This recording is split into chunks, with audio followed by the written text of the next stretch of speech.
Greetings and welcome to the People's Ascension for the first episode of the Siren Sun. Our demo of our demonstrative Let's Play miniseries for Veil of the Void. I am super excited to get started with this. I've been having awesome ideas for this story flowing through my head since I first looked at this system weeks ago. Talked with Trever here, the creator of the game. Uh, he hooked this all. He helped me hook this all up, and now I get to run it with these fantastic people, and I am really excited. Really excited to show off this system to both learn and teach this system because it's going to be a learning experience for all of us because that's sort of the point of this series RPGs Uncovered is to showcase just how simple and easy it is, quick and easy it is to learn a new system. So if you checked out our previous stream that we did last week, the tutorial and session 0 stream, we covered basically everything you need to know about how to play this game in about an hour and a half or so, with some added commentary and jokes and whatnot. So that is available on VOD, so you can go check that out when you're done listening to this. Or you can head over to our YouTube channel, also linked down below, which not only has the recording of that stream, but I also have the first of several much smaller tutorial videos that I'm going to put up for Veil of the Void on there. So I have about a 10-minute video covering all of the core mechanics. So I took that hour and a half long stream and I shaved down the big chunk of that down to a 10-minute video. So that is going to help you really get started with the game real quick and easy. On top of that, you can also find that there's a link to that on our Patreon page, a free resource. So all you have to do is visit our Patreon page and go check out that post. It not only has a link to the video, but it also has a written guide. So you can follow along, along with the video. You can save that. You can reference it as a reference sheet when you're playing your game anytime. It has a whole bunch of really nice cheat sheet boxes on them, so you can look at difficulty values to help you set difficulty values, armor values. What else does this have on here? All kinds of good stuff. And more of that coming soon. Within the next week or so, as this series continues, I will be dropping a dedicated tutorial video on proficiencies and skills. A whole one on combat with a step-by-step combat guide. One detailing the magic system, and then I'm going to be looking at some of the GMing tools for all the kinds of creation methods for creating pretty much everything you can imagine in this game.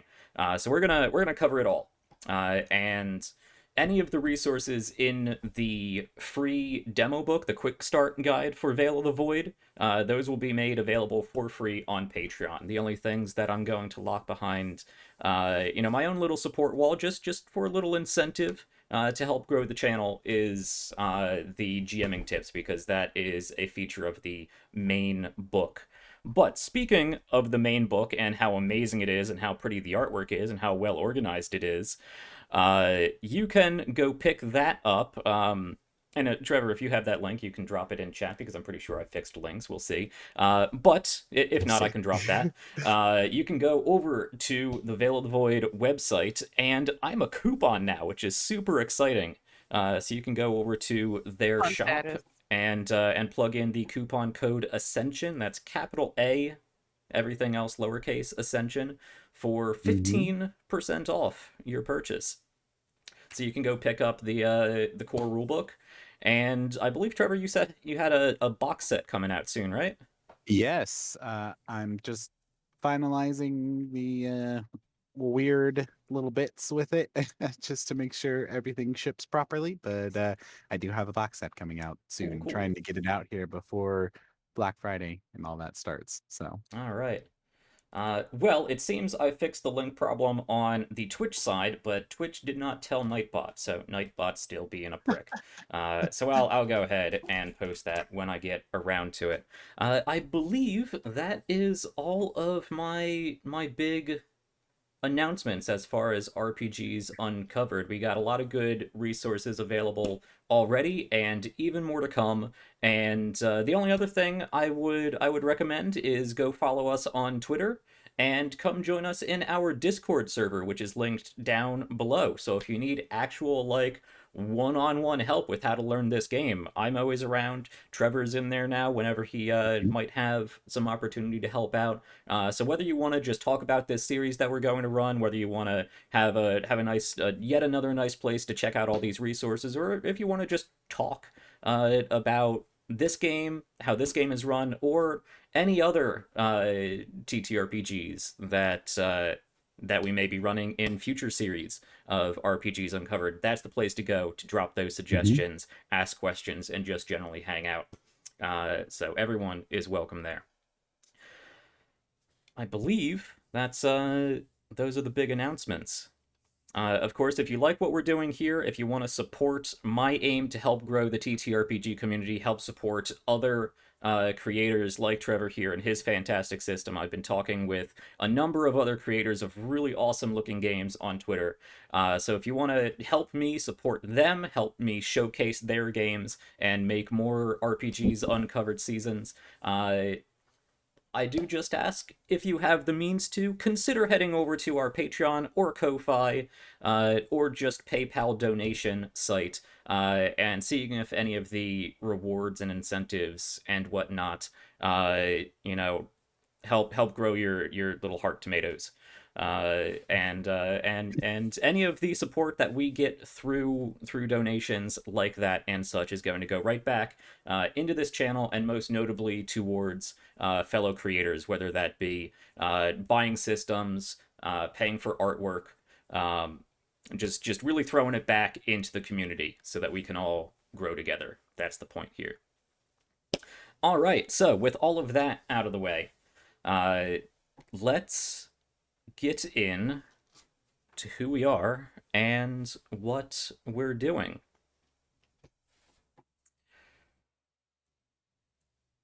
So let's introduce everybody as to who you are, and then once we get the game going, we'll introduce your character. So if you want to just say hi, let's start off with Trevor here, the creator of the game, the big star of the show here.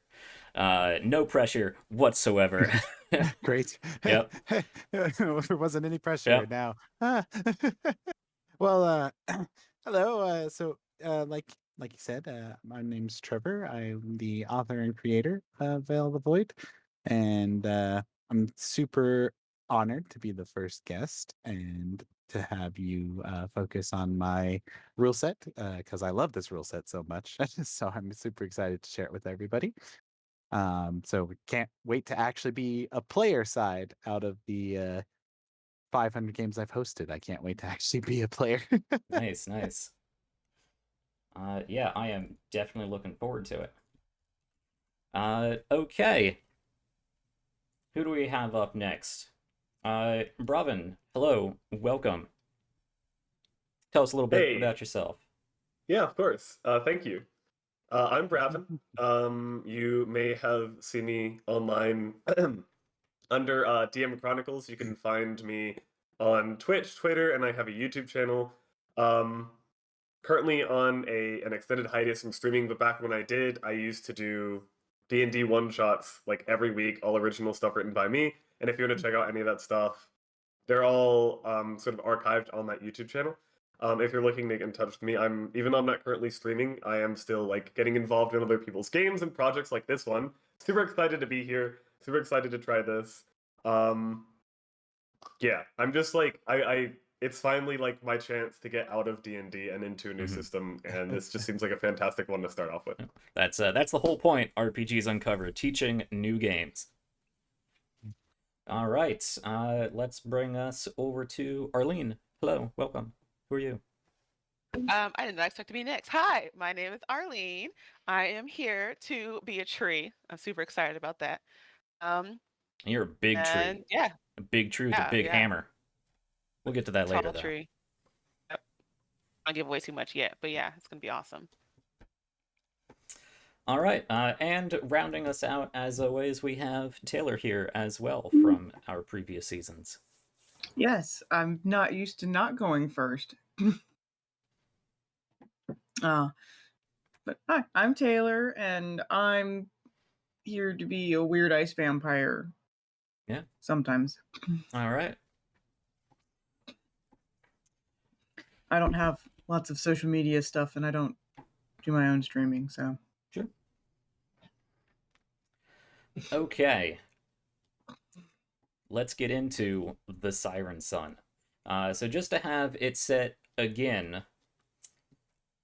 this is really a demo of how this game is going to work out. It's going to be a little different from, just normal entertainment shows I actually do encourage my players to stop and ask questions, to reference their abilities, and we'll even be going like step by step, at least the first couple times, how to build a dice pool, how skills work, how combat works. So this is definitely supposed to be a demonstration of the system on top of entertainment. And likewise, anyone out in chat, if you have any questions while we're going, I know we're all going to be mainly, busy playing the game, but if we notice it, we'll try to answer those questions. If not while we're playing, then at least during the break or after the show. All right, so with that, let's get into it. So, this miniseries of ours starts with a top-down view of the galaxy, where you can see the sector map and all the different regions lit up by council space and Corian space and prototype space and Elan space and whatnot. And it zooms in block by block until it gets down to this one system that's sort of nestled between the edge of council space, Elan space, and Corian space. A major trade hub. It has a fairly large yellow star. And what we notice first is that this star is surrounded by a megastructure, a superstructure, a stellar forge, a solar observatory, and stellar engine. This was created long ago. It's not an ancient structure, but it's been around for a while and is definitely one of the more advanced structures around. I mean, it's a huge structure. It took years and years to make, billions, trillions of resources to make, and requires constant upkeep and oversight and whatnot, but it provides a surplus of energy to the system that otherwise does not have the energy reserves necessary for the major trade intersection that it sits on.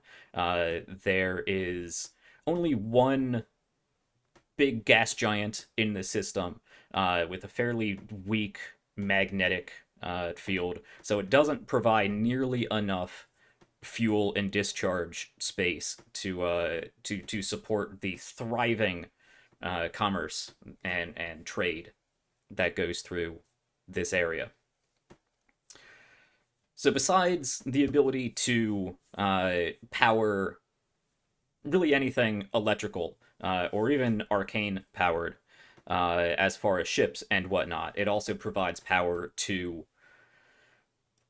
2 habitable planets, multiple moon and different satellite colonies, and most importantly, this space station that we find us on. Another massive structure in the solar system, towards the outer end of the solar system, so that when ships warp in, they don't have to go through the entire solar system to get to this major trade hub. Now, anyone familiar with, say, the Mass Effect series, it's not as big as, say, the Citadel, but it is a large structure, and it looks like it's been built up and built up and built up over time.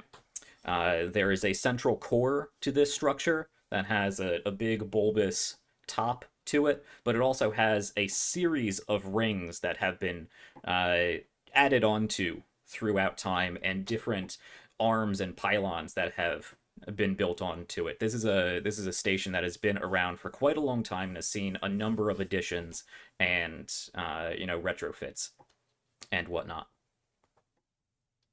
And it houses somewhere on the order of 3.5 to 4 million people.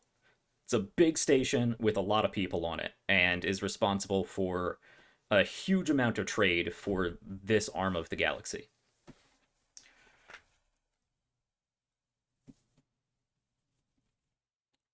The one weird thing, though, knowing all that, is that there's no ships out in the void at the moment. Space is quiet. I mean, it's always quiet, but there's no movement. There's no ships. Nothing's moving around out there. And that's when we notice a large solar flare from the sun.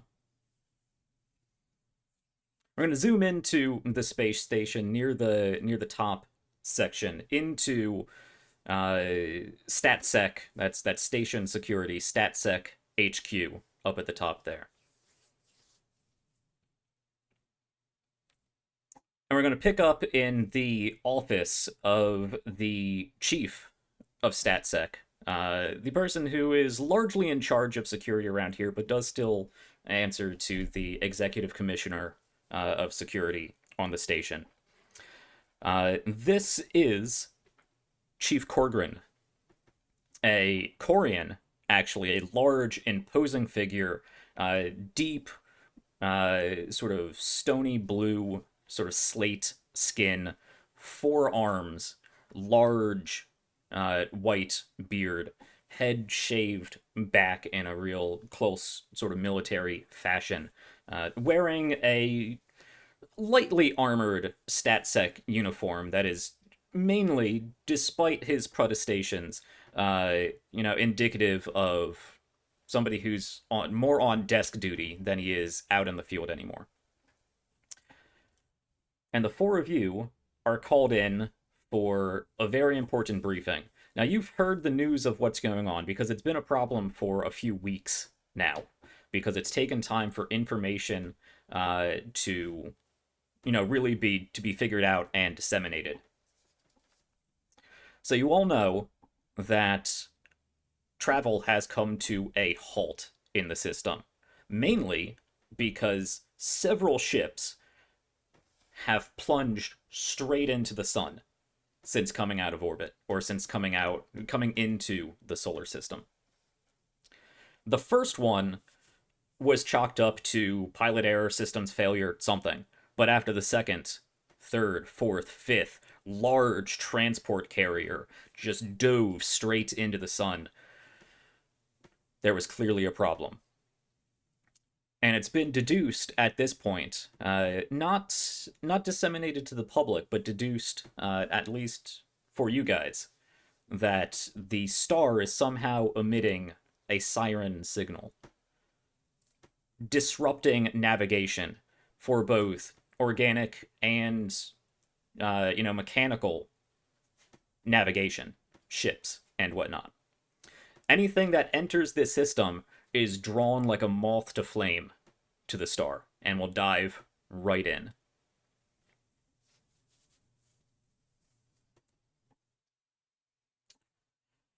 So standing behind his large desk is this imposing Corian man looking out. What is the term? Looking out a large transparent aluminum window out into deep space. We'll call each of you in. So let's just go through and describe the characters that we see as you are each called in. Anyone want to volunteer to come in first? I will say that Aura has been around the longest and is technically the superior officer of the squad. Whether she's actually, by command, by authority, by practice, the leader of the squad. But with that, you guys are free to come in the order that you like. I mean, it's all going to be, within the same 5 minutes because you were just called to the meeting. But who wants to come in? I guess I can come in first since All nobody right. else is jumping at the chance. Great poll.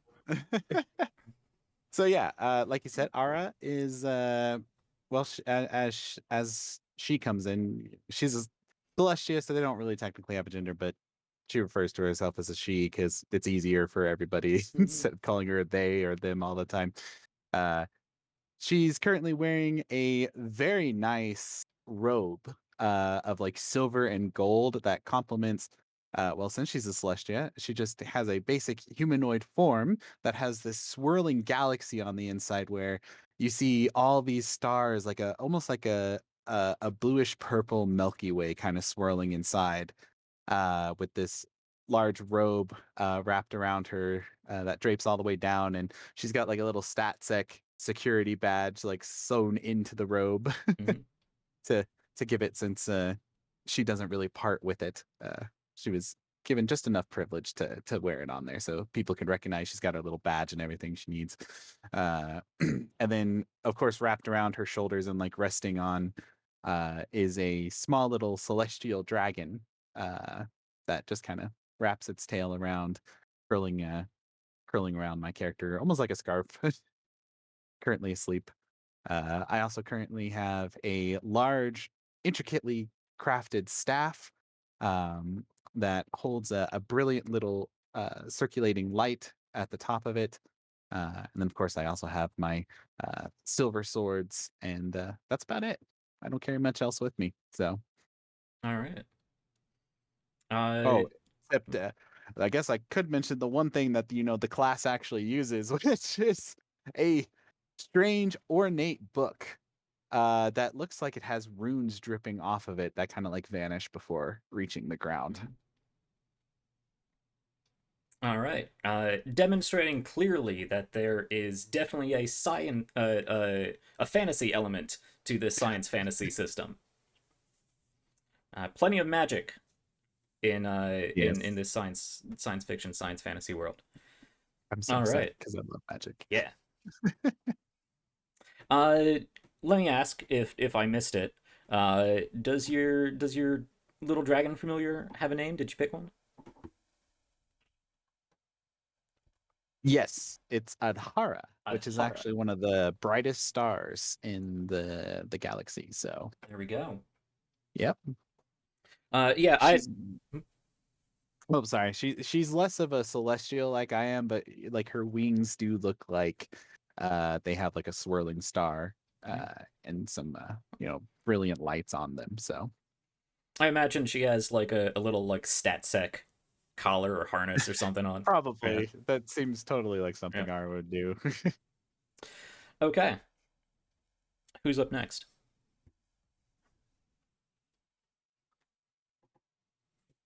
I can go next. So entering the room after Ara is Renier, who is a Reaper of Order standing at a tall 6'3". One of the first things you probably notice is that under his sort of security vest is a long white jersey with like red borders and texturing. And on the back you see there's an 88 with Renier stitched in right above that. His old hollow dodgeball jersey that he still wears, even though due to an unfortunate accident, which you can see coming out of the right sleeve, is a prosthetic cybernetic arm, metal and wiry, with like exposed like tubing and wiring that sort of comes up the side of it. The only cybernetics that he visibly has. And he he steps in and just sort of comes up like a step behind Ara. Which you're towering over me because I'm 4'5". So Yeah, very much. you're like, if I ever need an intimidation check, just stand behind me and look. Yeah. Definitely a lot of leeway with the dress code here in this stat sec squad, but that's fine. You're like top tier. You have some pull. He tucks the jersey. He tucks All it. right. That's the only reason you're allowed to do this. That Look, they were that was called in on their Corgrin's day one off. stipulation. You gotta tuck in your jersey. It's like everyone was called in on their day off. Yeah. Yeah. Okay. Emergency. Let's go with Cypress. Yeah, I was gonna say I want to go next. So yeah, you through the door comes in this super tall tree person. You have to duck Cypress down to is- get through the door because you're Yeah, like 8 'cause feet tall or Cypress- something. Cypress is 7'4", and they do go This is by day great. because the tree people, the Topekans, do Still not shorter than have Akila gender at was. all. But We just get taller and so- taller. yeah, so they Statsec 'cause nesting they're dolls. trees, they don't really have to wear clothes, but I guess they like grow moss in all of the clothing areas that people would be used Moss to, just for bikini? a bikini, like a like a romper, I guess. Sure. Is it tucked For a little bit though? more. I don't know how much you can tuck in something that's growing out of your bark, but sure. And their badge is actually on a necklace, kind of. They have like the thing that goes around because they can't sew it onto themselves. That's kind of weird. That's a little weird. And Yeah, that's but kinda you do your entire body is covered in not only moss but bark because you are Yeah, literally a tree person. I am a tree that can walk is and Groot. talk. All right. Yeah, but Cypress. I know, but you knew that comparison was going to be made at some point. Yeah, I Uh, kind of had Groot in mind. a little And bit. you carry around do you carry around a large hammer? No, I grow it. Yeah, okay, yeah. My arm Cool. turns into a hammer when I'm ready to Nice. fight, so we'll Nice. do that later. I like it. Okay. And last into the meeting, not long by any means, we of course have Katie's. Yes. Who is not taller than Cypress. Katie's is about 6'1", yeah. So just over 6 feet. And she is Dalkindrith, so she is completely blue with sort of horn-like protrusions coming off of the back of her head, and she's pretty much completely covered from the neck down. Gloved hands, all that business. And she is, more or less wearing a proper uniform. Again, it's all been sort of tailored to her needs because Dalkindrith were a little funky and basically will suck the energy out of electronics they touch, so they have to be careful. So you're well insulated. Yes. Yeah. Also, she needs cold. Mm-hmm. And I assume you carry around a large like duffel bag or something that houses your med kit and all your tools. I wouldn't to this meeting, no. But okay, sure. But normally on deployment, like when everybody has their weapons and whatnot, Yeah. you have a big stat sec backpack with the Red Cross on the back. Or equivalent, yeah. Or yeah. Okay. Yeah. There was something else I wanted to say, but I can't remember it now. Man, like all of you guys could just lift me up. I'm like so small. How tall You do you ever think want we're a again? piggyback ride? I'm like 4'2", roughly. Yeah, and then the around there, next shortest so- is 6'1". Mhm. Yep. So, hey, you know what, you guys? It's like almost 2 feet taller than you. Yeah, And yeah, she's just the pick one in me up and charge. Toss me into combat. Like that's toss me. Yeah. Yeah. But like I said, she's, apparently the only one more or less wearing actual uniform, but it's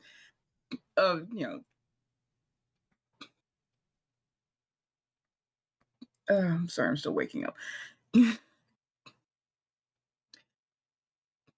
Yeah, nothing crazy visually with her aside from being Dalkindrith, Sure. which I'm sure is off-putting to some people. I mean, they're a major species in the galaxy. They're known. I They know have that some doesn't mean they're not stigma, some off-putting. stereotypes. There's definitely some racism in certain parts, I'm sure. But they're well enough known to most people that Yes, but should then be they all see right. her carrying the medic's bag, Yeah. and then they get concerned. Okay, so the four of you pile in to this office. You're not crammed. He does have a big office. He's turned his back towards you, both sets of arms crossed in front of him, staring out this window out into deep space. And you've obviously been in this office before and have walked past several different station windows before, and you can't recall another time where you have not seen anything going on outside. There are dozens and dozens of docks along this station, many, many ships that are usually kept in orbit, the bigger ones that can't just dock directly, or ones that are, in stationary orbit holding and waiting their turn to dock, transport ships going to and from the station to the various other habitable areas, and jumps in and out of the system frequently, and there is no movement outside, which is off-putting. And he stands there for just a little bit, long enough where you start to question, whether he knows you're there, whether it's your place to start this meeting. And you're free to take seats or stand or lean up against the wall, however you would wish. And eventually... Is there a seat, is there I a was seat like- big enough for me to sit in? Yeah. Okay, Yes. cool. I will I'm gonna find take it. a seat. All right. I will stay standing. All right. Just gonna pick up down. So this large Corian man, and Corians are usually quite large, but so is most of the rest of your team. So he probably stands an imposing, 6.5 feet tall or something like that. Large, wide shoulders, double shoulders because he has 4 arms. Stands looking back in the window and doesn't turn to begin addressing this meeting. He just sort of grunts and shakes his head. Ugh. A Hierophants of Rock. That's what they're calling themselves. Who's Crazy that, religious boss? fanatic. Huh? Fanatics, you say? Yeah. Some new cult out there. Not a lot of information on them. So this meeting isn't about starting a staff hollow dodgeball team, then? No. Yeah. Probably for the best. I don't think I'd be good at it. Might. Right, Chief. Well, let me said know if you change your mind. You said it was a cult. Aye, yeah. A Hierophants of Rock. Or what they're calling themselves. Who or what this rock is, I'm not sure. How is it spelled? From the few flyers and propaganda pieces they've put out, it's R-A-K. Huh. I'm sure it's not rack. I'm just reading the sign, Katie's. Hierophants of Rock. There's a lot of fire and solar depictions and whatnot. Something about a sun god or something. Right. They're responsible for this amazing show we have out here as he spreads all 4 of his arms wide in front of the window. Boss, I don't see anything. There's nothing out there. Exactly. That's kind of the point. They shut down the whole system. Or I should say, we shut down the whole system after we lost billions and billions of credits of resources and more lives than I would like to admit. I'm sure you've heard the news. Ships diving straight into the sun. Oh, so they're responsible for that? Aye, these Hierophants of Rock. They've taken responsibility. For what? To what purpose? Well, ultimately, they seem to have commandeered the stellar engine, which on its own would be a problem because they're effectively strangling the energy reserves of this entire system. On top of that, they set up some sort of Siren signal that's mucking with navigation.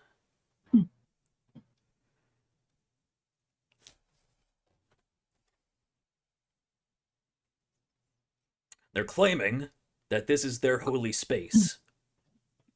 That after cycles and cycles of galactic history, they've returned to reclaim this holy ground and reawaken their sun god. Right, all those cults are weird. Been around for a long time, and I don't think they understand what a sun god actually is. But what actually, I've been around for a while, and I do have the occult expertise. Would I have heard anything mentioned for of at like all kind of these individuals, or no? Go ahead and make me. Let's see if I First can... roll of the game. Yeah, First roll. of the game. no. Perfect. First I roll. First believe. roll of the series. Yeah. I believe. Knowledge recollection check. Yeah. Let's do a knowledge recollection check, which is not a particular skill, Mhm. but it is what just a mentality roll. Yep. Yeah. So go ahead and make me a knowledge recollection Okay. check. The good news is I have the historian expertise because I'm elder mage, so that gives me an additional bonus Makes sense. die, which is always nice. All right. So you're gonna build your Alright. dice pool with 7 dice from mentality. I see. Mhm. Yep. It's not a skill, so you don't get Wow. skill points added, but you do get Mhm. that bonus from your expertise. Yes. And I since they are religion, I have religious recollection as another expertise, which would give me +1 bonus die as well, All if right. that would apply here. Your entire character was built for this very starting moment. Sure, sure. And knowing me, I'm gonna roll all ones, baby. Here we I mean, to be go. fair, I considered taking several of those expertise too, but it was one of those. It's like doesn't quite make sense for my character. Mhm. It makes a lot of sense, especially because I was part of Inquisitions in the past. Yeah, So I was like, oh, this makes sense. Plus, my character was a professor for like the longest time, and I loved studying all these weird cults that popped up, especially ones that loved magic. So, Mm. all right, let's see Yeah. how horribly I do for the first roll here. So go go. this is going to have sort of a grading scale as sort of difficulty. So I'll let you know what you get. Okay. Well, I rolled are on point. I rolled 4 ones. Ooh. But I also It's not got a crit fail. I got 3 6s and a 5. So Ooh. Okay. So that's 4 hits equal to a Mhm. difficulty value of hard. Okay. Mhm. So I can give you some information. Mhm. More information than anybody else is going to have, but not all of the information available. Yeah. Because this is an obscure, small, and old cult. So I was actually looking at 7 hits problematic to just like get all of the information, which would have been super Oh. difficult. Yeah. But with 4 hits, because Aura is so old and has traveled around the galaxy, you have heard small references about the Hierophants of Rock. Not really as any sort of functioning organization or church or cult, more just in historical documents or propaganda pieces or reference things. Nothing of them actually doing anything, just references to them having existed. Okay. The Hierophants of Rock, they have a notion that the stars, the suns, And I know there's sort of an established lore to like the creation of your setting and whatnot, and unified religions and whatnot. But this group believes that the galaxy, most notably the stars within the galaxy, were created by if not one sort of deity figure, then a race of sort of deity figures, and believe that eventually they were overthrown and uh, cast down, cast aside, killed. You're not really sure. But there's still some sort of link that they believe exists between particular stars, really, associated with religious historical influence and whatnot. You've heard tales, more like stories and fairy tales and boogeymen things about how and again just little pieces here or there about the Hierophants of Rock wanting to, I don't know, crack open stars like eggs and rebirth a new stellar god or something. Right, so a bunch of delusional people. Check.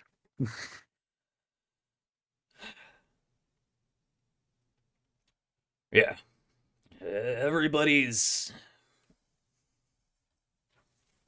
freedom of religion and all that. But I draw the line at holding hostages and threatening to blow up a system. But yeah, that's typically where we get into the dangerous areas. Right. All right, so let's get into this. So the situation is, aside from what you can clearly see, again motioning with 3 of his arms out against the window, he does turn around after that and slam his lower 2 hands down on his desk, reaches down with another hand, pulls out a data pad. The stars have never looked lovelier. All right. Hierophants of Rock have occupied and fortified an old cargo hangar down on the lower decks of this station. You might remember recent initiative to repurpose some of the older hangar spaces. Were no longer being used, weren't properly upkept after recent renovations. Turned into residential areas, storage areas. Well, it seems they've claimed one of those. It and other hangars like it were converted into these residential spaces years ago, but the cultists have managed to unseal and reactivate the hangar doors and have disabled weapons on that side of the sector.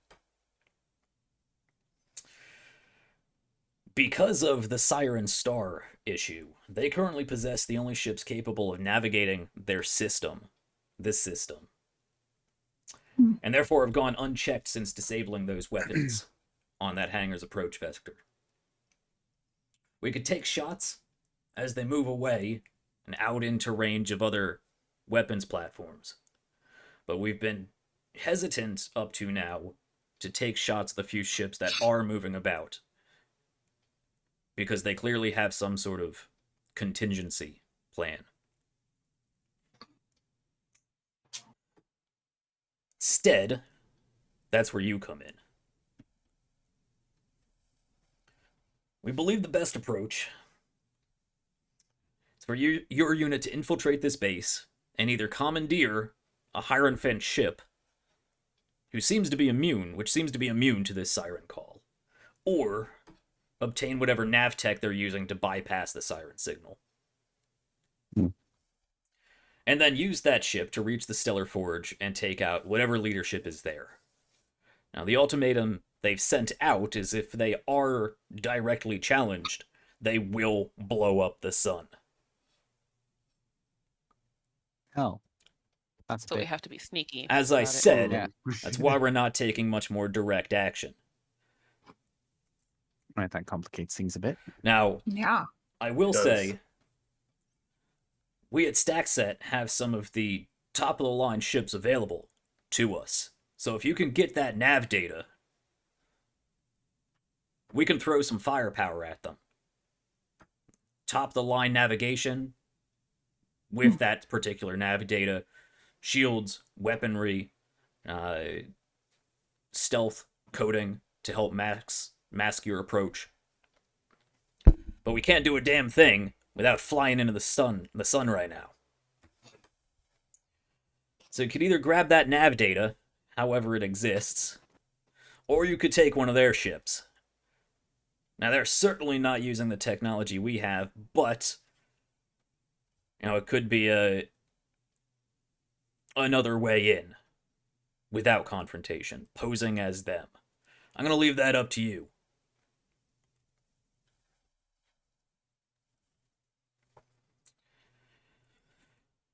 We don't know much about what's going on at the observatory, the stellar engine. There's been activity. There's been a lot of extra solar flare activity. And there's been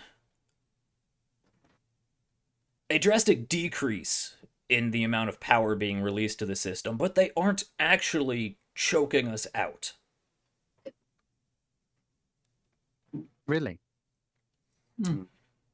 It seems, besides holding the entire system hostage, that they're more interested in conversion or having us witness whatever phenomenal event is about to unfold.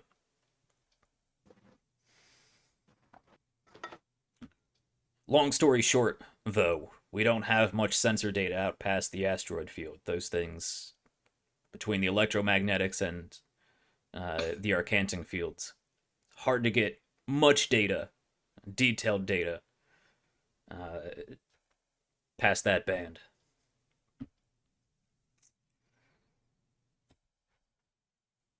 So that's step number one. Either the nav data or a ship that you can use. As far as obtaining that goal, cult defenses are fortified by a local gang down in that sector of the space station. They seem Right, to which have... gang is it? Which gang is it? It's the Four Maulers. You've run in with them a few times. Yeah, I'm not even going to make that a check. You've run into them a few times. And actually, he says Four Maulers and he spits on the ground.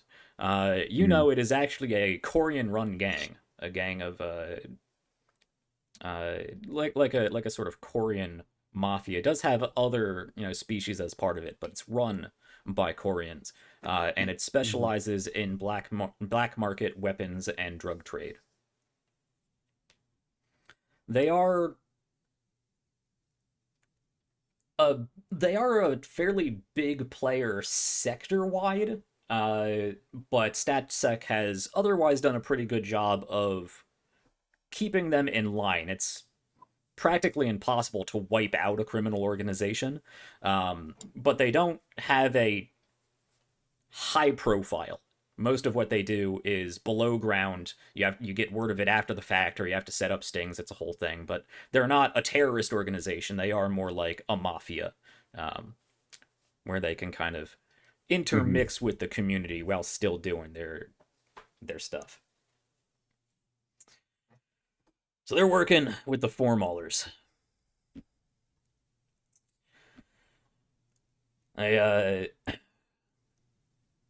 From what we've heard, they've locked down that sector of the station. Not a lot of in and out. It is a residential section of the station, but unfortunately, it's one of the less privileged, let's say, sectors of the station. And now that the Four Maulers have moved in, I'm sure they're not raising the value of the community. On top of that, the Hierophants have knocked out the nearest Grav lift to that hangar, making it difficult to get into the sector. So if you're gonna go in, you either have to bypass that, or take the long way around and go through Formauler territory. Obviously, there's a possibility of local residents being held hostage. So you can either go through Formauler territory and deal with all that, or you can attempt to fix and bypass the Grav lift and infiltrate straight into their base. What are Would the be my Formaulers suggestions. getting out of this relationship? Likely cash. Nah, Fair I enough. guess I that'll don't know do what it. comes down to. Did you say the hangars were open? They do have control of the hangar doors. Hmm. Again, they've taken out weapons and sensors in that sector. So we don't know, if they're currently open, when they're opening and closing, but they have control of the doors. Right. You would also know that on top of, there's two large hangar bays that hold like smaller personal transport craft and whatnot, and then there's several different docking arms that can dock onto larger ships that can't enter the station. And surrounding those two hangar bays is a series of cargo bays and other smaller storage containers that have since been turned into, a residential community.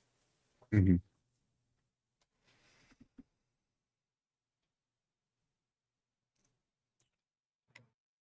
All right.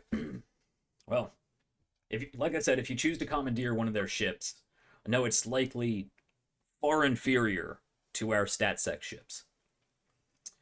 Except, of course, for its ability to resist this siren call. Except that it won't fly into the sun. Right. If you instead go for their siren jamming navtech, you'll need to find a way to exfiltrate with that back to a StatSec hangar and get off the ship. But if you can get in, don't cause too much ruckus, you should be able to get out. Once out of the station, our intel is limited. We're sure you'll find a main company of the Hierophants at the Stellar Forge, which has its own defenses. We don't know the state of them currently. We haven't had any ship that's gone out that far and not plummeted into the star. We're not sure if those defenses have been rendered inoperable by them or whether they can turn them against you on your approach. And we also don't know what you might run into between here and there, because again, the station sensors they can't pierce the electromagnetic and arcantic interference out by the asteroids. We have, however, picked up movement in the asteroid field. That's about all we can tell. Right. It's the briefing. That's what I got for you. Need you guys to put a stop to this. We've sent out a call to the surrounding system, so there shouldn't be any more ships entering the system. But if somebody's not paying attention, or somebody's just out for a joyride and hops in, slamming straight into the star. And I don't know what these wackos are up to, but at the very least, they have a highly sophisticated piece of machinery with the potential to do a lot of damage on a stellar level. Right, this is strange that a small cult that I've heard about is all of a sudden doing this. So I'm actually quite interested. Should be fun. I'm, as fun as researching a crazy terrorist organization can be. Suppose. No, Not you're sure right. We're researching right now. Right, stopping. That's Right. better. Big difference. Stopping while taking footnotes along the way. As long as you get it done. But you're right. For an organization we've not really heard of before, they have It's a big lot of move. pull. Yeah. They seem to have deep pockets, and they obviously have technical and arcane expertise to pull this off. Right, clearly. Yeah, I wonder if there's something else behind it. But I would put money on it if I was the betting sort, which I'm not. I would if I had money. You're the one who spent all your money on gear. No, I just haven't really collected money over the years. How have you not collected money over the years? Oh, I prefer to give it out to people, you know? There's people that need it more than I do out there. Well, that's true, but a little money in case you need something's not bad. Well, I don't need to eat. I have a few things that can help out in other ways. Anyway, that Yeah, aside, four sets of heavy fingers just tapping along the desk as you're having this idle chit chat while the system is being held hostage. Well, I'm itching to get started. yeah. Yeah, we need to get going, don't we? All right, figure I'm out ready to stretch my legs. how you're gonna do this. You can see about requisitioning any other materials you might need, but we're kind of at a chokehold at the moment. So, StatSec's open for you, but we got to get this done and quickly. Right. Well, team, let's go save a system Woo! or die trying. Which is No, let's be heroes. All right, we watch as the four of them file out of this office, and the title card jumps to the screen, a big flaming sun with solar flares and whatnot coming out, all kinds of fantastic animated intro piece that we can't afford just yet. And then we'll pick up what is the plan? I'm sure you want to have some conversation, so you're free to go to the like locker room staging area, armory area to put on all your gear, grab your stuff. Like I said, if there's anything you think you might need that's not like thousands and thousands of credits, you might be able to requisition it. But it's on you guys now. Renier goes in, opens his locker, and then pulls out this ragged wreath. You can tell it's been re-sewn together back together, but this old gym bag, and slings it over his back. With all his gear in it.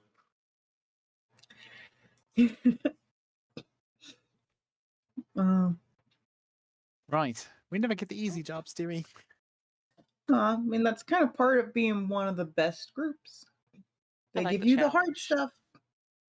That's true.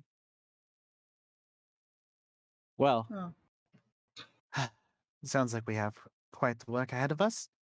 Yep. Any of you need anything before we try to figure out where we're going to go? I've got all I need right here. And he holds out his hand and summons a hollow dodgeball.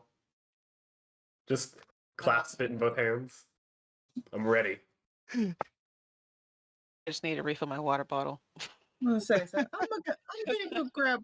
I know, it's like I'm gonna go grab a blood pack. What? It's a pint of blood. Yeah. I was like, what? It's a pint of blood. Yeah, you got to make sure to pack your snacks. Snack. That's a full-on lunch.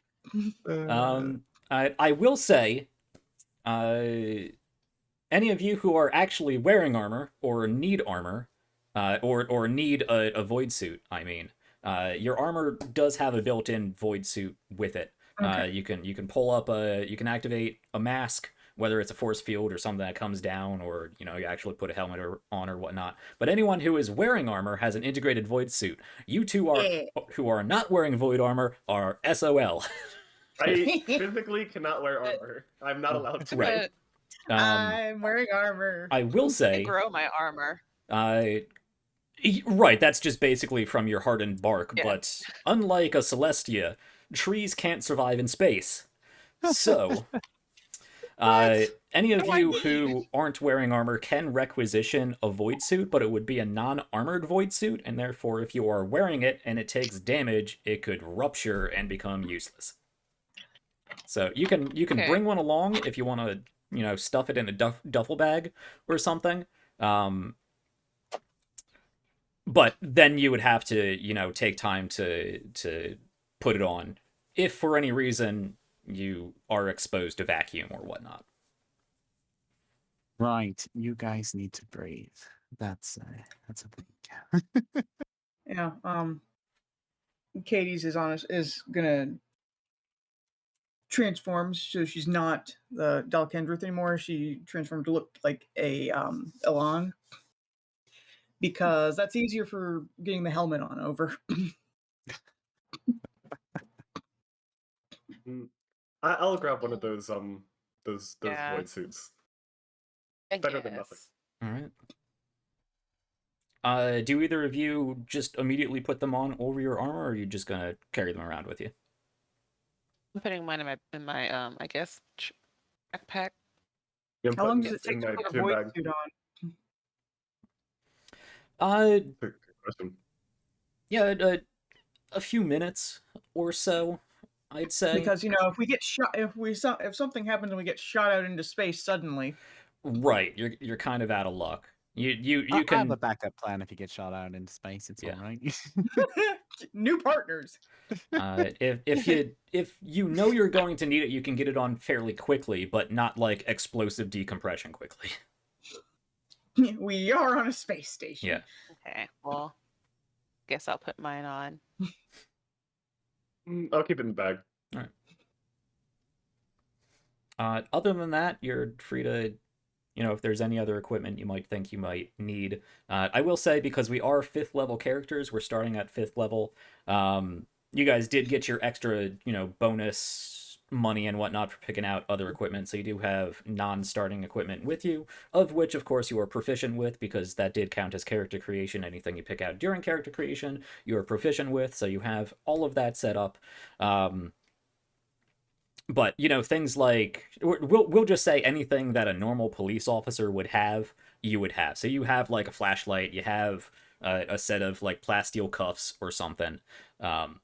So if any time you feel like you want a piece of equipment that you don't have necessarily written down in your character sheet, and you think, oh hey, a cop might have this, just Do we have mention it and tasers? roll. Oh no. Tasers are like an actual weapon. But they're standard issue for cops. They are. I mean, sure, shit. Yeah, you all can have tasers. That's fine. I'm okay Yes. with that. Yeah. I got us all tasers. So you can Who needs have a tasers. taser when you have the spell Tesla coil? Yeah.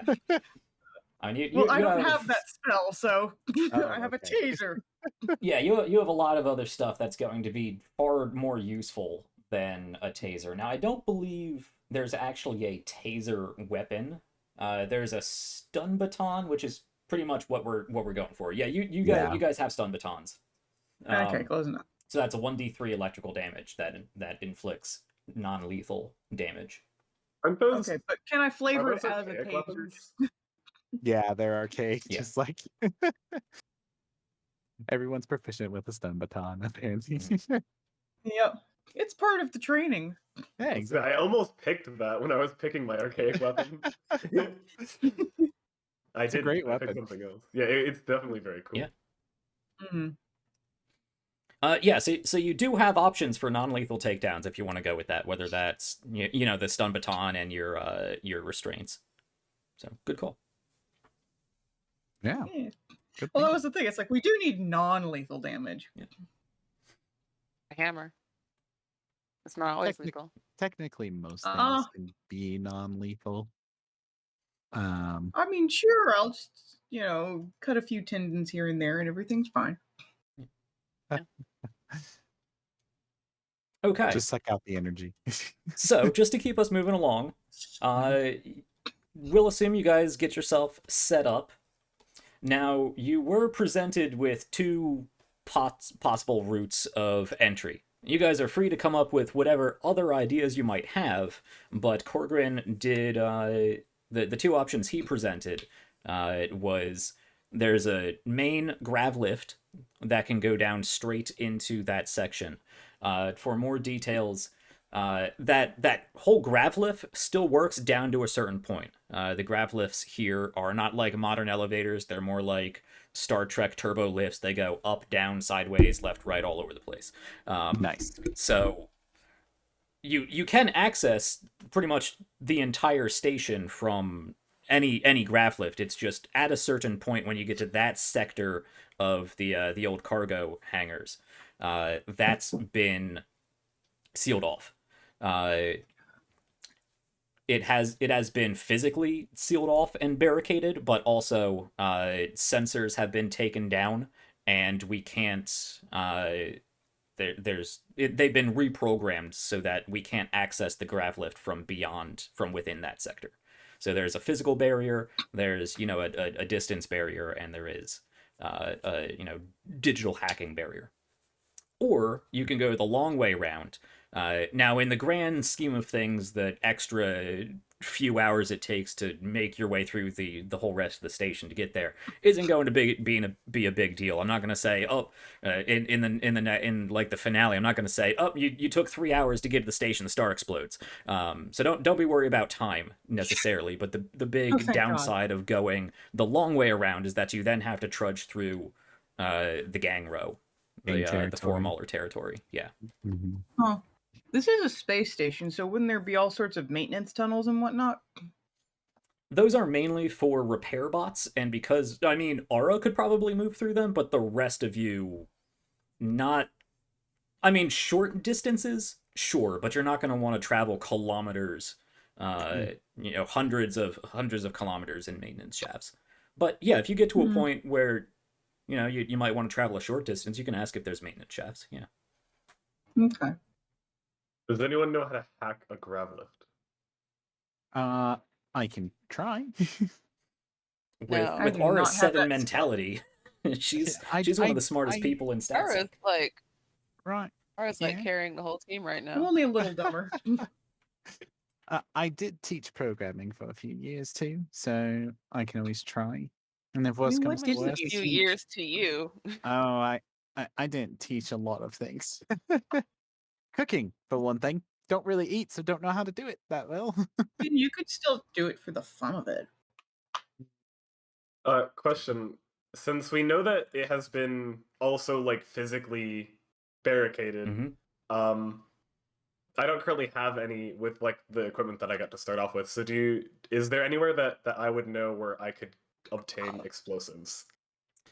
Uh-oh. Oh, actually, I Explosives. had a couple grenades. Explosives on Keep a on. space station are problematic. Just a bit. But guns are fine. If not, that's fine. I just wanted to see if the option was there. Right.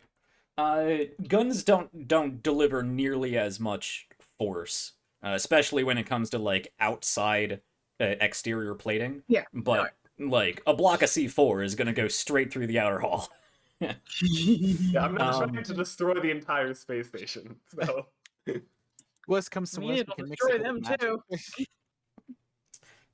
too. Requisitions go. Actually, this is a perfect time to make a roll. What do we want to call this? You can go up to the requisitions officer and see if you can go ahead and make me a speechcraft check. So Okay, that is going to be your I either have a skill charisma point in or mentality. I have 1 point in speechcraft. Okay. I will you. take Oh. mentality for that. I've All got right. a slightly higher mentality. So you have a number of dice equal to your mentality, and because you have 1 skill point in speechcraft, when you make your roll, you can add a pip to a single die. Okay, I will do that then. Hopefully I get like a 4, so I can actually have good use of a pip. 4 dice. Alright, with my pip, they are all 4 successes. I rolled 2 6s, a 5, and a 4. Okay. Wow! There you go. Look at you! I will take that. That's Uh, 4 Proud hits. of you. Okay. You said you don't otherwise have any sort of explosives on you, right? Aside from I your don't. I reflection know crystals. when I was looking at starting equipment, I was looking at grenades, but I didn't actually Yeah. get any. Sure. I Um, grabbed a Grenades are so couple of tempting. grenades. Yeah, I will say that you can grab you have. Yeah, I was looking for a 3 and you rolled a 4, so I'm gonna give you an extra one. You have Mhm. 2 explosive grenades. Ooh. Okay, all right. Is there Cool. a I grenade did belt not I get could grab along explosive. with that as well? A what? A grenade belt? Yeah, certainly. Oh, cool, awesome. Yeah, so you can mark those down. They do 1d6 plus 4 damage in a 3x3 area. Mhm. Force damage, and they have the pushback quality 3. Yep. They're So great. that would be a contested muscle or balance check, we'll say, or they're pushed back a number. They're pushed back 3 spaces. You would be cautioned about where you place these explosives, but you manage to convince the requisition officer that you aren't going to get yourself sucked out into space. Mm-hmm. You made a good choice on which ones to give him, because force grenades are actually usually more acceptable than something like plasma that will eat away through the starship. Yeah. No, explosive is Speaking what of I'm looking for. plasma, I would like to purchase a plasma rifle. Might as well. Do you have the funds for that? Because that's like a whole weapon. I do. Okay. Yeah, I didn't spend anything, so I'm gonna go ahead and just get it. You didn't spend anything? I don't have any. Nope. I'm like, I'm a tree. What do I need? I just need some dirt and water, Okay. and I'm good. You need stuff. Well, let's not get bogged down into a shopping episode. Yeah. Now every buy the, series needs a um, shopping episode. Not Jack. when we're only 3 episodes long.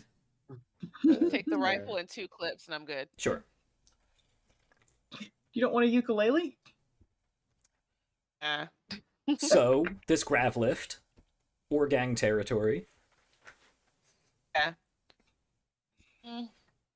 No, do any of you know how to act things? Well, I know some programming. I have. Yeah, you did say that. Ara has 2 skill points in it, so That's good. I do not. I have nothing. I can do a little bit mechanical maybe, but when it comes to code, I'm useless. we can use some percussive maintenance if it doesn't work. Hold up another grenade. We're not supposed to do percussive maintenance? It usually comes secondary to trying to program something. Usually works for me Fair enough. most days. All right. So do we want to try that, or do we want to try walking through gang Might as well territory? try. We can try that first. If it doesn't work, we'll walk through gang territory. Right. No harm. Yeah, I feel like the suppose 4 that, of us would probably be spotted pretty easily. I mean, it's not like we're wearing uniforms or badges or anything. I mean, you could go in undercover. Ooh. And if you want to go into like the outskirts of the gang row and just like tase a few gangers and take their street clothes, you can definitely do that. That's tempting. I will point out, because we're new to the game, everybody but Trevor, of course. The Grav lift way is definitely going to be more, physical digital maintenance route. With emphasis on like mechanics and programming and balance or muscle checks moving through different dangerous areas, whereas going through gang territory is going to be more stealth and or social approach. Ooh, that sounds fun. I'm a much better talker than I am a programmer. I mean, I'm think you can get. not good either. I have nothing in covert. Me either. Yeah, this is Neither not do a stealthy I. group. No. So if you were to go that route, you'd probably want to, as I said, like tase some gangers, take their street clothes, and try to talk your way through. I will say either way has dangers. They're going to be about as difficult, the skill roots and any sort of combats you may or may not get yourself into. So they're both about equal paths. It's just whichever ones you guys think you are more disposed to. I mean, I imagine grenades could be useful in either route. Yeah. The GM's thinking, uh-oh. What have I done? Explosives are always useful. Well, which one by majority vote should we go for? Guess sneaking through territory. Let's go through the gang route. That sounds fun. Tase Let's some go through that where people. we get to play dress up. Right, yeah. We just have to find Someone whose clothes might actually fit me. You're a tree. I don't think you need clothes. Yeah, Maybe a hat. like to. A hat. I will take a hat. Do you like hats? I just imagine clothes hanging off of her shoulder. Decorate. Her pants sitting on her head. It's a massive birch tree with a hat, like a little sun hat. Yes. Yes. That'll be awesome. I am stealth. Got a little sun hat on. And sunglasses, because, that's stealth. Mhm. yeah. Like, tip your hat down. We don't want to be noticed. Well, let's go be indiscreet. Slams the We are dodgeball. incognito, and we have a tree following us. Right. Yep. Oh, I'm anything but stealthy. All right. Actually, I might have some things I can potentially use for this. I have illusions. Oh, you do Ooh. have illusions. Look at you, Nino. Ooh, Thinking ahead. me Could short. be useful for scouting ahead. Right? Yeah. I can also always send my dragon to scout ahead if need be, but combination of those two, we could probably figure out something. So sounds like that's where everybody wants to go. So Yeah. let's Okay. just see what kind of trouble we can get into. So much trouble. Or out of.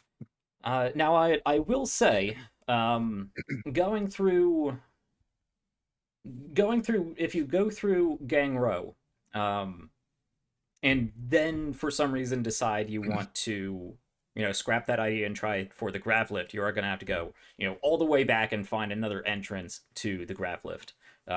Whereas if the Grav lift doesn't work out, you can just take that to the nearest stop and then go around. Not that I'm trying to dissuade you. It's just going to be harder to go from Gang Row to Grav lift than the other way around. Just so you understand the layout of the station. I mean, we might as well give the grav lift a look. Yeah. Like I said, I don't want to dissuade you. I just want to make sure you Let's do both. Let's go look at the grav lift. Yeah, and since then it's the decide. easiest, since it's the easier access, let's go check it out first. Do grab lift, and even if it works, let's go tase some gang members. Sure. Yeah. just full completionist run through. We're doing all the side Yeah, missions. Gotta get the side Well, quests. you have not seen me play Dishonored. Look at all the trophies, Yeah, I gotta get It's all like, those. how do you think trophies. I got the run where nobody noticed me? I knocked everybody out. Yep. Gotta get Okay. that achievement, one of the gang. So because the stupid GM opened his big stupid mouth, we're changing the plan and going back to the Grav lift idea. Yep. We were there. We were working our way there, and then we're like, you know what? That's actually a better idea. Let's go check out the grab lift first. Which, to be Grav lift fair, entrance right there. We're walking right past it. Yeah. which, to be fair, is fitting for this group, or at least half of it. Okay.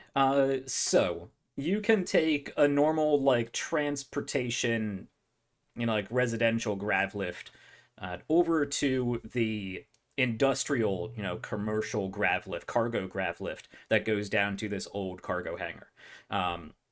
So you would take a regular elevator, a large turbo lift, let's say, throughout the station, and then you're going to get to a point where you have a whole big cargo elevator that can hold machinery and tons of trade goods and whatnot. We're all just standing there as horrible elevator music plays around us. It's a cargo elevator. There's not even music. It's just. I'm just gonna be Like a tossing takedown. a hollow dodgeball against the wall. and Against the catching it. wall. Yeah. Sometimes against the ceiling. Sing a tree song.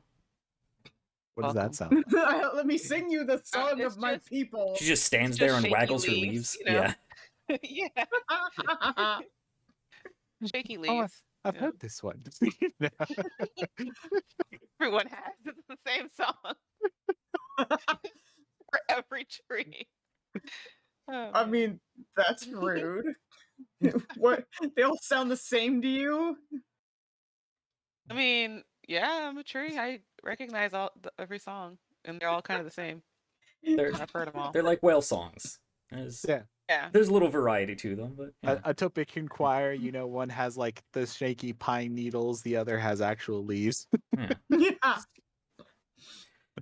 Okay, so you can take this cargo lift down most of the way there. Really, you can get just like let's say two cargo decks before you get to the one you're actually trying to go to.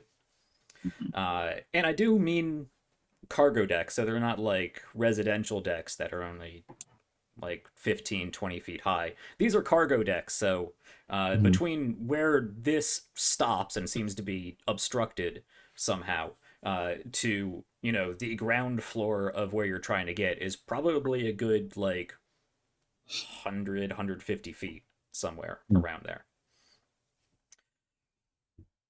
So what you can do is get out of this this cargo lift, and presumably the best way to do this would be to send the cargo lift back up and pry open the door, because the shaft continues down, it just won't go any further. Interesting. Unless you guys have another idea. For a hollow dodgeball champion, Rainier is not strong at all. I'm Neither is actually- Hades. I mean, I have a point in muscle. But But just blow the door open. I was like, why don't we? It's like we could just cut the floor open and go down that way. Honestly, True. the floor's probably better fortified than a cargo elevator door. I will say, But I there's don't. a shaft down there. Um, And you said this cargo elevator thing doesn't does it like lock up and prevent us from going down to the next layers, or how does it work? Ara, actually, if you want to go ahead and make me, Uh-oh. let's see, what would be the appropriate check to make to get information about the elevator, like an analysis check?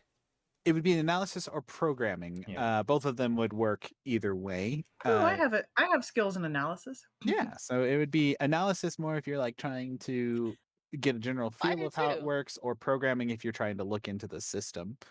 Um, what about like mechanical? yeah, mechanics could work too. Mm. That's the great thing about the skills in this Yeah. game. You can argue for any of them. Yeah. Well, I can't really talk the computer to death, but Several of them you can argue. Is there a terminal for the door? Yeah, of course. Okay. Ara could go in and play around with the panel, press buttons, and try to do a diagnostic on what's going on to see if there's Try that. a programming issue preventing the elevator, or somebody could make a mechanics check on the terminal itself, open that up, see if there's a connection issue or an electrical issue or whatnot. As far as actually detecting a physical obstruction, the only way to do that is to move the elevator and look. okay. Hmm.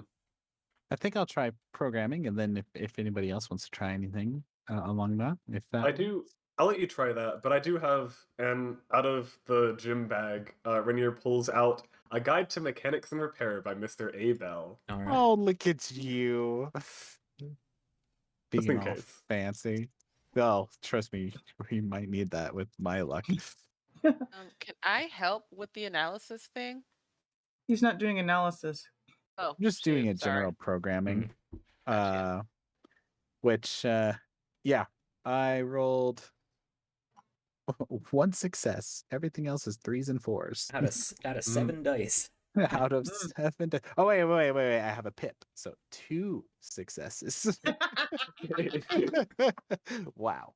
Okay. So that is an average difficulty check. Or no, that's an easy difficulty That's an check. easy. That's an easy difficulty check. Yeah. Yeah, average is 3. Yeah, no, basically you get exactly what everybody else would get. You're just trying to call the elevator or tell the elevator where to go, and you just basically get that doon error. Doon error. Dang it, it's more complicated than my phone. All right, no clue. What do you guys got? I think you might be a little handier than I am. If you want to try the mechanical side of things, hands you the book. What does the book give me again? Again, I wrote Okay, the so rules, but I don't remember. so the mechanics guide gives you an extra bonus die to mechanics checks. You know what's great? I can use my commit to memory spell here to actually help me easily understand this book. Oh, yeah. Cool. I do love Nice. books. All right, I'll use that one. It doesn't have a difficulty. I just kind of study it for a little bit because it's a mystic spell. Mhm. Okay. Read over it. Oh, okay, interesting. +1 bonus die on mechanics checks. Well, I guess I'll pull. Is there like a little hatch that we could kind of like open up to see to reach a mechanical side of it rather than programming? Yeah, you can take one of the panels off the wall, the panel just behind the terminal, and get to all the wires and pistons and whatnot. In the meantime, I'm just gonna reach into my bag and put that void suit on. Just in case. Good choice. Smart.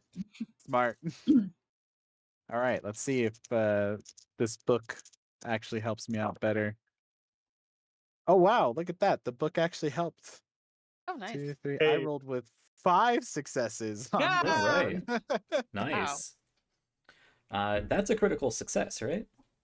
It's a critical hit, yeah. Yeah. Whether or not it's a success depends on the actual difficulty of the check. Right. But So I will say, all of the mechanisms, I'll say with a critical success, you have to root around and pull a few more panels off and whatnot, but you can see where before the sort of station VI determined that something wasn't working appropriately and cut off the programming for it, you can see that there is wear on the pistons and gears and whatnot, where it looks like it continued to go down, but was prevented somehow. Okay.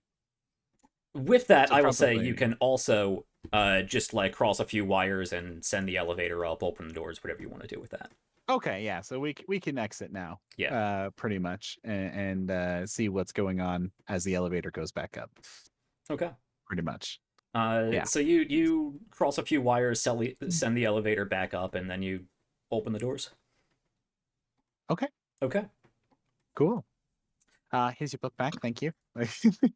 course. Good read that.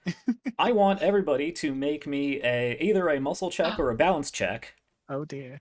Oh, yes. because yes, this section of the elevator has been exposed to vacuum. Oh, perfect. Ah, I'm gonna go with balance. I'm gonna go with I'm balance. gonna go with balance too, because I am not strong. Muscle. I am not strong at all.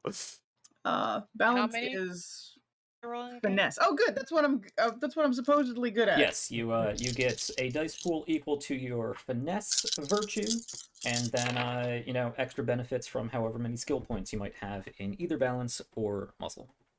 I've got 6 dice. I've got 4. I have 5. Got 5. I don't remember why, but for some reason I took skill points in balance, so I've got an extra Hey, die. balance is a good Um, It's check. definitely helping here. I think I've Have a wanted. I think I've question. considered it, but forgot. I did not roll well. What's your I question? rolled okay. I have the like a mountain expertise. Oh, It says I get nice. an auto hit Yeah, die on a muscle that was check another one I when thought about attempting to taking. resist forceful movement. Can I That'll use work. that here? Yeah. Cool. You have that's such an a auto good hit dice, expertise. so you can roll your dice pool and you automatically have 1/6 just set aside. Wait, I have another die because I took the And I nimble did roll another expertise. 6. There you go. Oh, Awesome. look at you guys. That's what I considered rolled thinking with too. 4.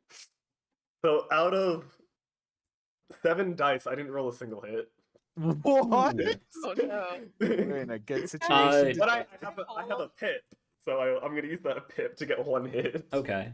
Now, how many 1s or 2s do you have? Do you have a critical failure? I do not. Okay. I have 3 neutrals and 3 misses. Okay, so you got 1 hit. I got 1 hit. All right. I have 3 hits. Nice. 3 hits for Katie's. I have and no 2. failures. I got one of them's a 6. I have I have 3 hits. I'm doing this correctly. Okay. Look at you. Okay. Yeah. We're gonna do Excited. great. Katie's and Cypress. Cypress actually will say you do have obviously limited control over various vines and quick grow branches and whatnot. You can actually just send out one of your branches or so to wrap around something there and hold you in place. I like to think Yeah, that I that was basically my start to idea. get. I like to think that I basically sort of start to get sucked out, and then I just basically slam into the back of Cypress, and I'm holding it. It's like, yep, this is Sure. where I live now. The Cypress is the other mountain. Got you, buddy. the other two of you, unfortunately, are pulled into the shaft because I will say it's not exposed to space directly, but it does look like it has been purposely decompressed. I'm going to cast Why Gust. weren't those void suits a good decision? I'm going to cast Gust on myself to push myself back to prevent myself from flying off randomly. I will say, or sorry, I didn't mean to interrupt you. No. Go ahead. I was just saying. If there's any risk of like falling somewhere, I do have a jetpack. You can Okay, just fly up the. that'll be helpful. Yeah, Oh, I guess I um, should ask what the gravity's like here. right. Oh yeah. So basically, the situation, as it turns out, is there is a sudden and immediate but very brief pull into this probably not even completely decompressed area, but very low atmosphere area, and you are pulled into the grav lift shaft. Gravity in this area, because the grav lift is actually, because you just sent the grav lift up, within the grav lift shaft, it does have reverse gravity, negative gravity, actually pushing upwards. So you are pulled into the shaft, and instead of falling down, you fall up. Oh, okay. You slam into the underside of the elevator. But I The will tree say, and the medic are like hanging on, and I was just like, right. Help. right. But Aura, you said you have gusts. You can sort of like blow yourself back down to the door. Yeah, I'll just kind of like quickly flip the pages as I'm slowly flying through the air. Right. Cast back a few gust spells to kind of push me back down. All right. Is there a check involved with that? No, thankfully gust is just it's like a very small little gust of air. One a of the magic things that it fart. says Okay. basically one of the things it can do is kind of like counter push you against stuff if you're like in a low gravity situation. If I'm being pulled up, I don't know if it would work all that well. Right. That's a good distinction Yeah. because you're not in a no gravity situation. You're in a reverse gravity situation. Yeah, so I don't know. So I was confused on the gravity Right, situation, right. so I don't think gust would work there. No. Rainier, you do have a jetpack, you said, right? Yes. I will say, with the jetpack, because that is flight speed, you could just activate your jetpack and fly down against the gravity.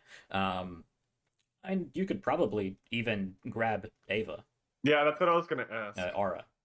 Can I grab Aura and fly us both back? Don't worry, I'm super light too. Yeah. It says I can fly. I can maintain flight for 4 rounds Mhm. with 5 squares of flight movement. So. The only thing preventing that would be because you are both falling upward at the same rate. That's a weird thing to think of. Yeah. If she falls past you while you are activating the jetpack. Oh, am I gonna have to roll to catch her? It's all right. I have a plan. Now instead of You zero triggered my G, trap card. you triggered my trap card. Sorry. Trying to Well, see hey, if I have that's- anything to help with this. But yeah, if you can help me, I've got a contingency plan if it fails. But Oh, I also have rocket boots, so if she falls past me, I can rocket boot towards her, and then Okay. jetpack. Yeah, yeah. I'm just like furiously flipping pages. Like, I have to have something to help out Yeah. here. I'm just gonna start doing like rocket acrobatics through like this reverse And he gravity catches her like through. a hollow dodgeball. Hey. Rainier, go ahead and make me a flight skill check, which would be based got on it. your finesse. All right, I And do not add in have any these. bonuses or whatnot you might get from any items. I don't think I have anything for flight, so it'll just be a straight. What is that? Finesse. Finesse, it'll be a finesse roll. Okay, so I get 5 dice for that. Okay, please roll well. Do you have any points in piloting? I do, yes. I have 2 points in piloting. I'll say you could make a piloting check as well. Okay. Or instead, I'll say. All right. Well, if it's piloting, I'm just gonna restart because I can use judgment for piloting. Yeah. I'm gonna say you can make a piloting check. It would be a slightly higher That makes difficulty than a sense. base Yeah, flight yeah. check because you're not really piloting a mech or anything, but you can kind of control your jetpack like manually and whatnot. That is going to make this significantly easier Okay. because I have a 7 in judgment, I have 2 points in piloting, and I have the ace pilot expertise. There we Wow, go. look at you Yeah. being all Yeah. fancy So, over here. I'll start ace pilot gives me an auto hit die. All So right. it's 1 success. I get knew I could trust you guys. I get 8 dice Trustworthy. and a pip. So let's see how I roll. Just don't send me flying towards the thing.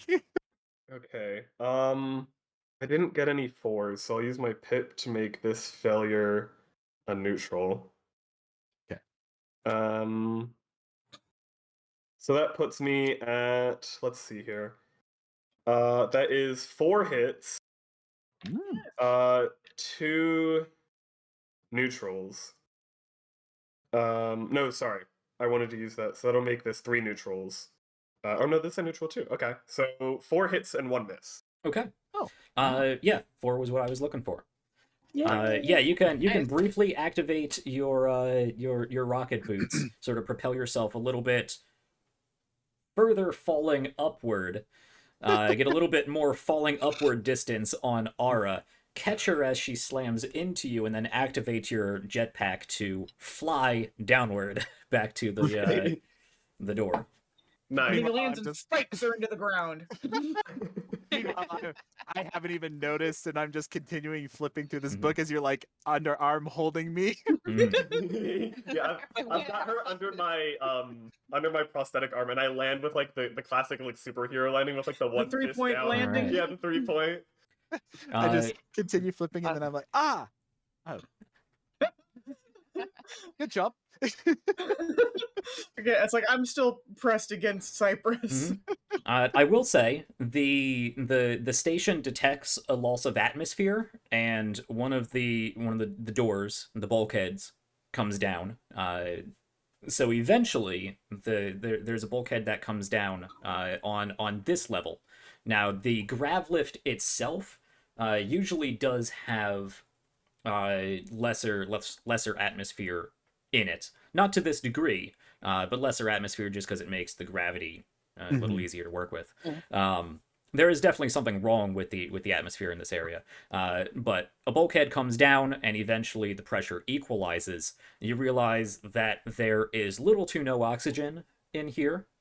But actually, fortunately, everyone put on their void suit or does not need their void suit. What's oxygen? I Right. actually wasn't expecting to need that. I was like, just in case. That was a good call. That was a good call. Oh I my make god, my that own- was like, yeah. I make Yeah. my own oxygen because I'm a tree. You're a tree, you don't need oxygen. Right. I mean, just I like need there's carbon little to no dioxide. oxygen, there's little to no carbon dioxide either. So either way, you can't breathe. I was more pointing Um, that out for Somebody her. breathe on me, hurry. We're So, in our suits. You have your suits, so you have an oxygen supply. The big question is going to be gravity, which you can kind of control to some degree with the grav lift controls as to whether it goes up or down. But there's either no gravity or a few like between 1 and whatever positive or negative gravity that you can set up. Mm. Well, 1 is regular gravity. Right. But to make the elevator go faster in whichever direction, you can increase the gravity. Yeah. Mm. Right. So you can peer off past this ledge. I assume you wait till the elevator gets to its next stop and gravity turns back to. It actually in a grav lift that is not activated, 0G.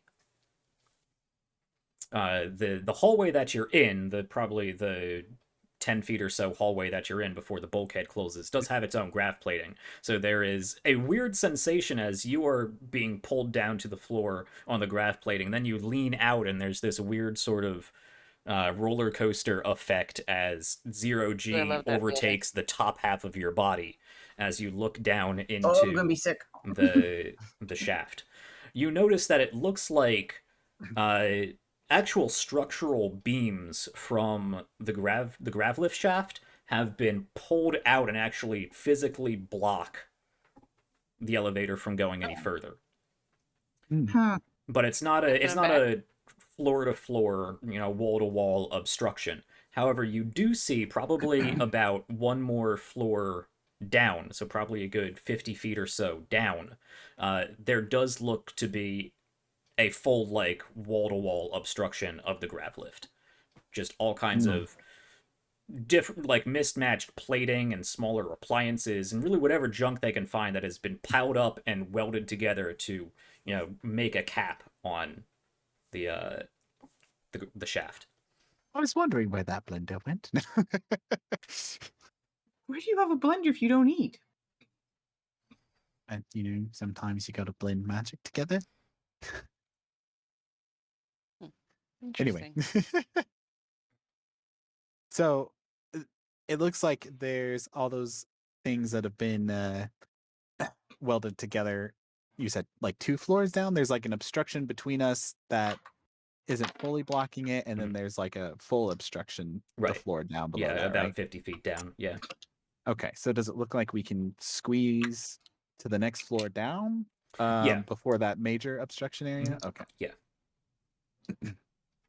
Sounds good to me. We can do that. Okay. Yeah.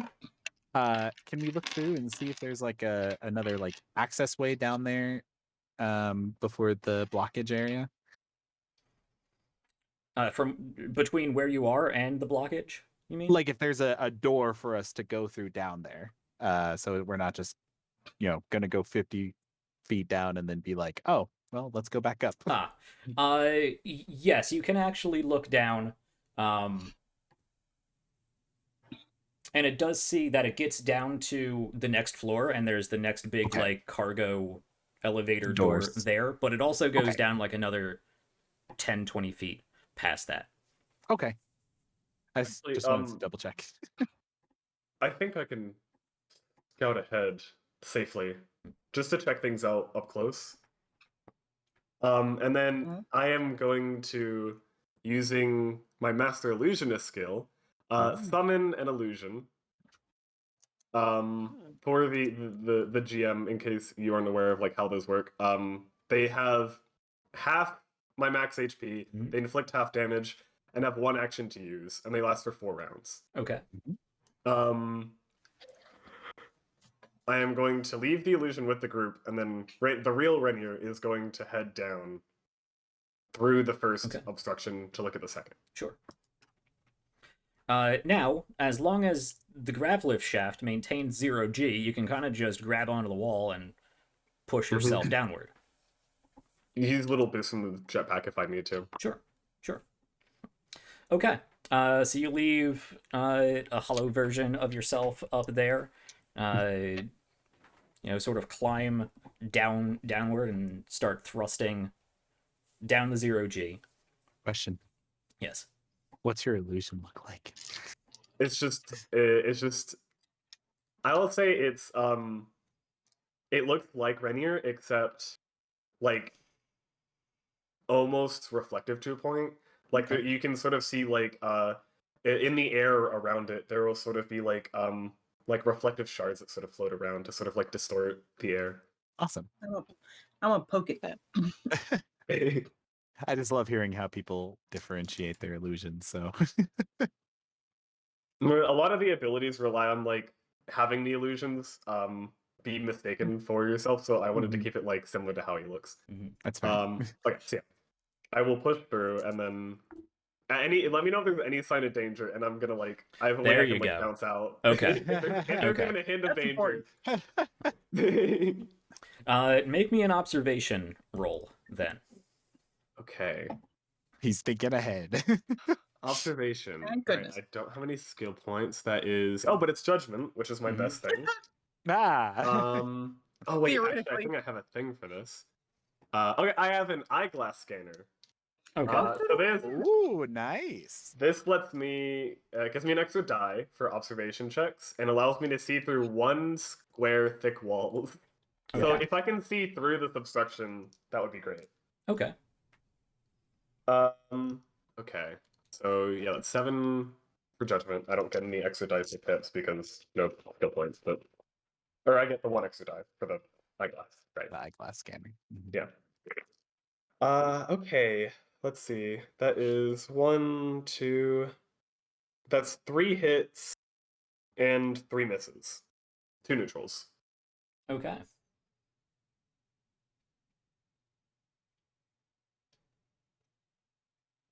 I can't lie, it's so good to be on the player side again. This is I feel fun. that.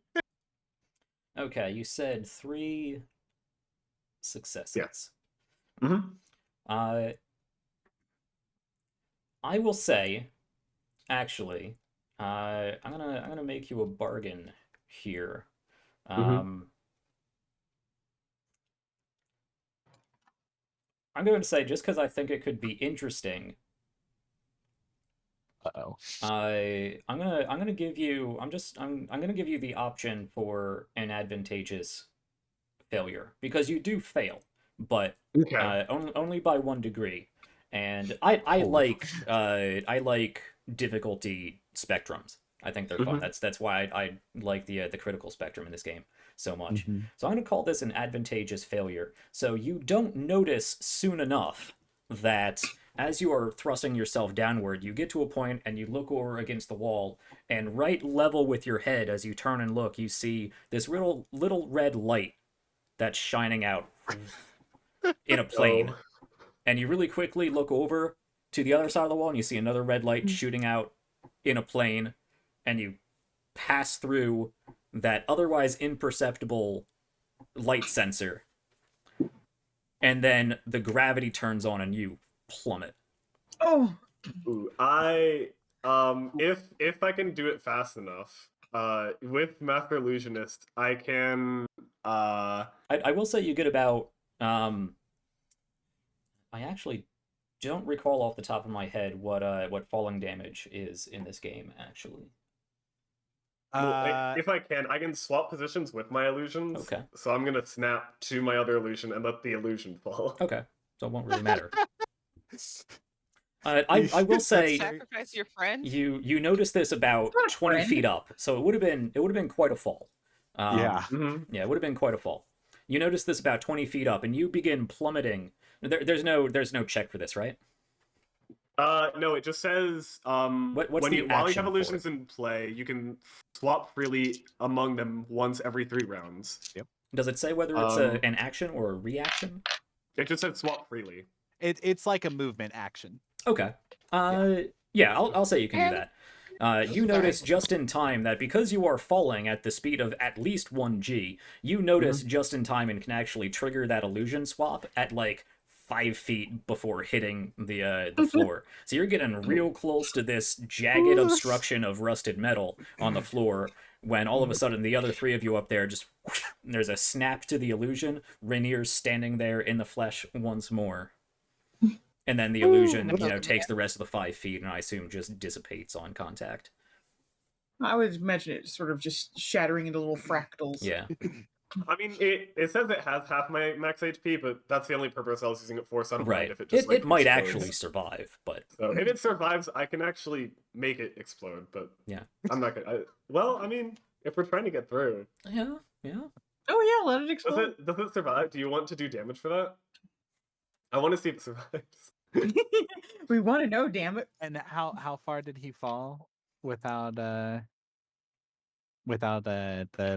like distance wise? Was it like 20 feet or Yeah. 40 Mhm. feet or 20 okay, feet. 20 feet?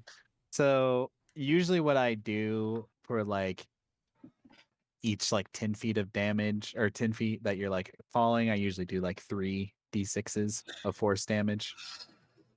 Well, I am Well, glad That is that- not insignificant. Yeah. I'm glad I did not. I'm glad I left my illusion there. Yeah, your illusion takes 13 points of force damage, so it does actually survive. Yeah, it does. Because it would have 26. That's half its health. Yeah.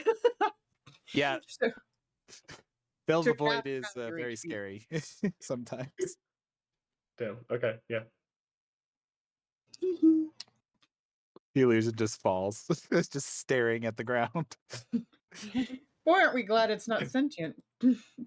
So I will relay the events that just happened to the rest of the party, so they know there is now gravity in there. There is now. I'm assuming we're up where we are. Is it still 0G? No, it's well in the hallway you're at the normal 1G. But basically that sensor tripped the elevator to go back down.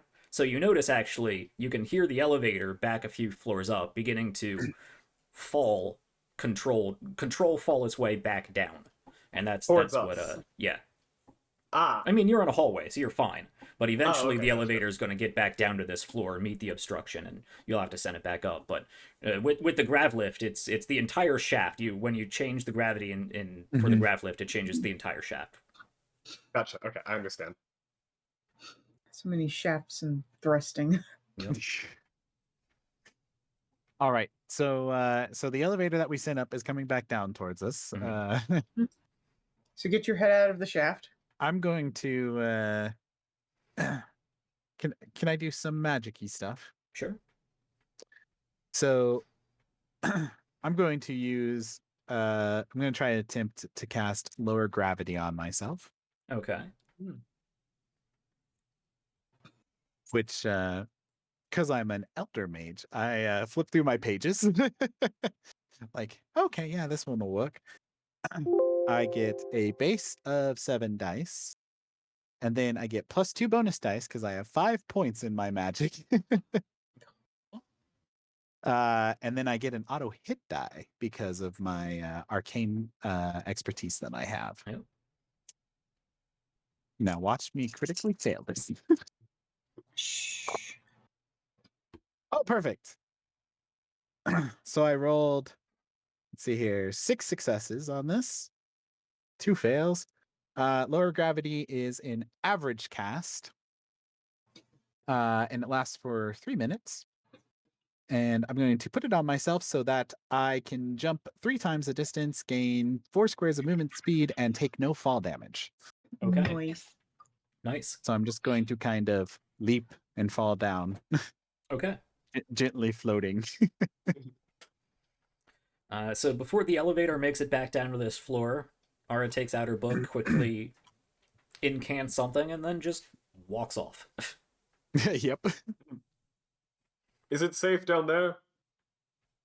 Well, it looks a little bit spiky, so you might want to be careful coming down. Yeah, But you float down about 50, 60 feet or so down to this uneven, welded patchwork of metal.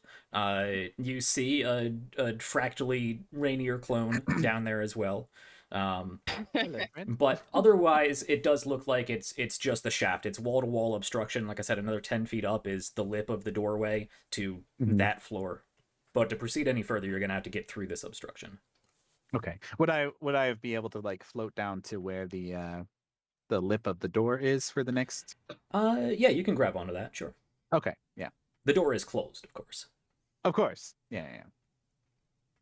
Hearing that it sounds relatively safe, can I snap back and swap with my illusion again? Sure. Hello, Aura. Hello. Are the rest of you coming down? 'Cause Sure. There's an elevator coming down. Yeah, I'm sure, I gonna guess. cast.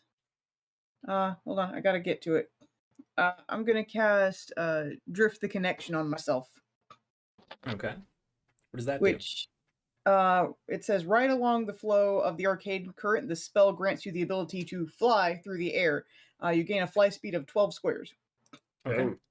Is there a and check it lasts for associated with like that? 25 minutes. Nope, Okay. it's it has a difficulty of none, so no. All right. And because it's my mystic spell, it doesn't actually do anything for my charge. Right. I was actually just going to look that up.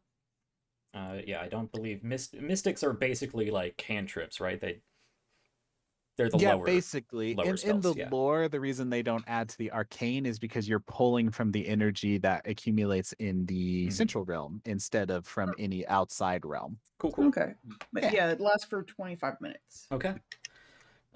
So likewise, Katie's activates a spell and flies downward, leaving our Topican up here, Yeah.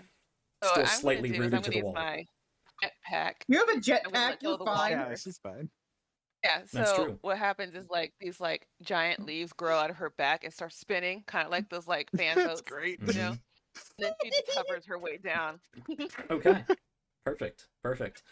Yeah, I love you. that we all have means of flight. Yeah, Yeah. you throw yourself into the shaft just as the elevators ding, and you I love the little ding. pinwheel your way down to this obstruction. There you go. You're all down here. Also, out of an abundance of caution, I'd like to cast a spell. But you'll have to help me a little bit because I'm still learning how spellcasting works. Okay. Okay. I would like to cast True Sight. Oh, yeah, it's a It has a reflection difficulty spell, of 3. Yeah, all of my I only have reflection spells. right? Oh, okay. I have So a I believe I just used my main virtue to roll for that, right? So it would be to roll for spells, it's either mentality or judgment that you can choose to roll with. For delusionist, I think it's judgment, yeah. Yeah, I use judgment. Mhm. Okay. So it's just those, and then I also have an arcane amulet which will help on failed Mhm. dice, but I'll Okay. get to that if that comes up relevant. And do Okay. you have any points in Arcanting? Do I get to use that? Yeah, so Arcanting is what you use to cast spells. Oh, okay. I have 3 points in Arcanting. There you go. Awesome. That is So why I I asked. get- I ended up with 2 in Cool. Arcanting. All right, so let me roll that So real that's quick. your judgment virtue and +1 bonus dice because of the third point in spell and arcanting.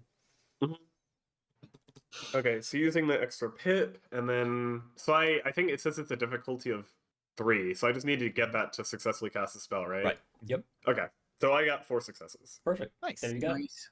All right, so for you, GM, so you know this, while this is active, my passive observation is raised to 4. Okay. I cannot be ambushed and always partake in surprise rounds. All I right. also gain an auto hit die and insight checks, and I can always tell the difference between real and illusion, and this lasts for an hour. Okay. Yep. All right. It's such a cool spell. Yeah.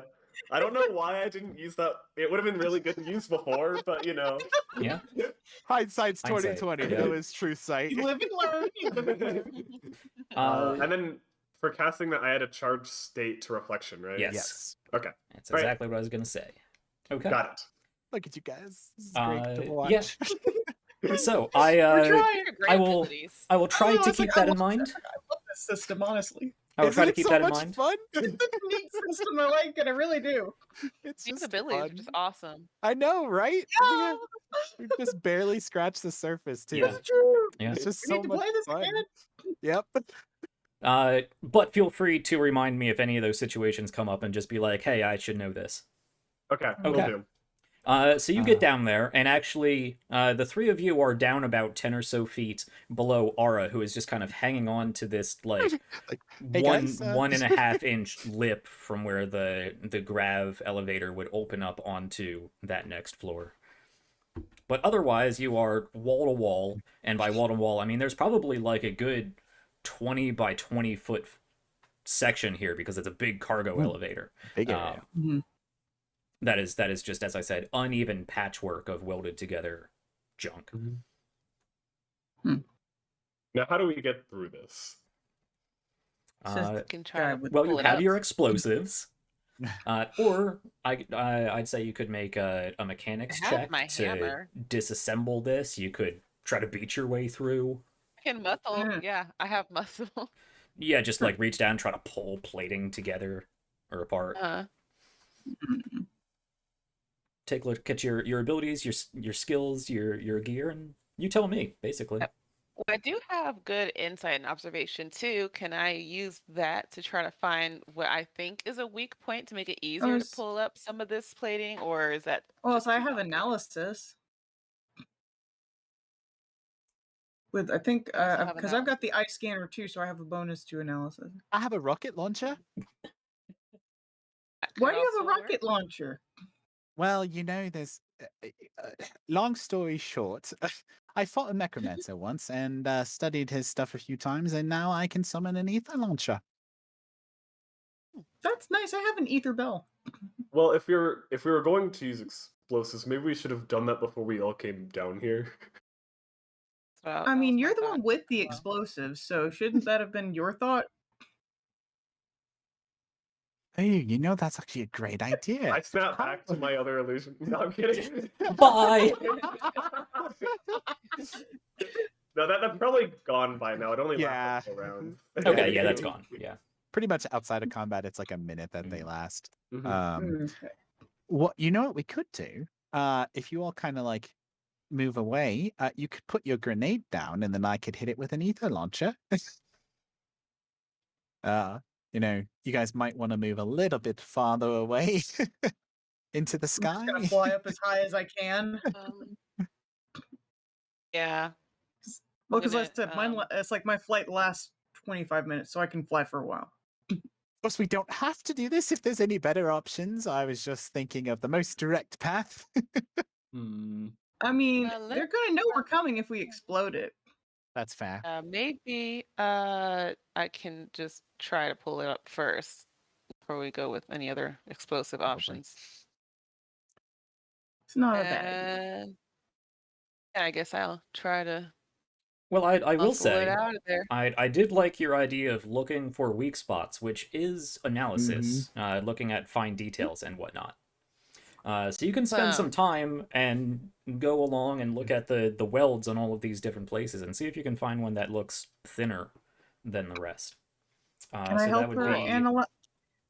Okay, so I have 4 mentality and 1 point in analysis. That's 5 d6, Okay. I have right? more analysis. I was wondering if I could help. I can lend you my eyeglass scanner. you guys I can have make a one group too, yeah. check. Group Okay. Yeah, let's do a check. group check. Group Ooh, check. okay. So group check, Okay, how do we do you group check? basically you all roll, and Okay.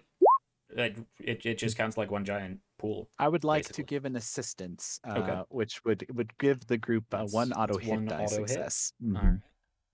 So this is analysis. Yes. Mhm. Analysis. I have an extra die in that, and I have 2 points in it, so I have. An I would extra join die. them on the lower level now. By the way, before my And I lower have priority the would run out. eyeglass scanner. I will do the same thing and do an assistance for that Okay. auto hit.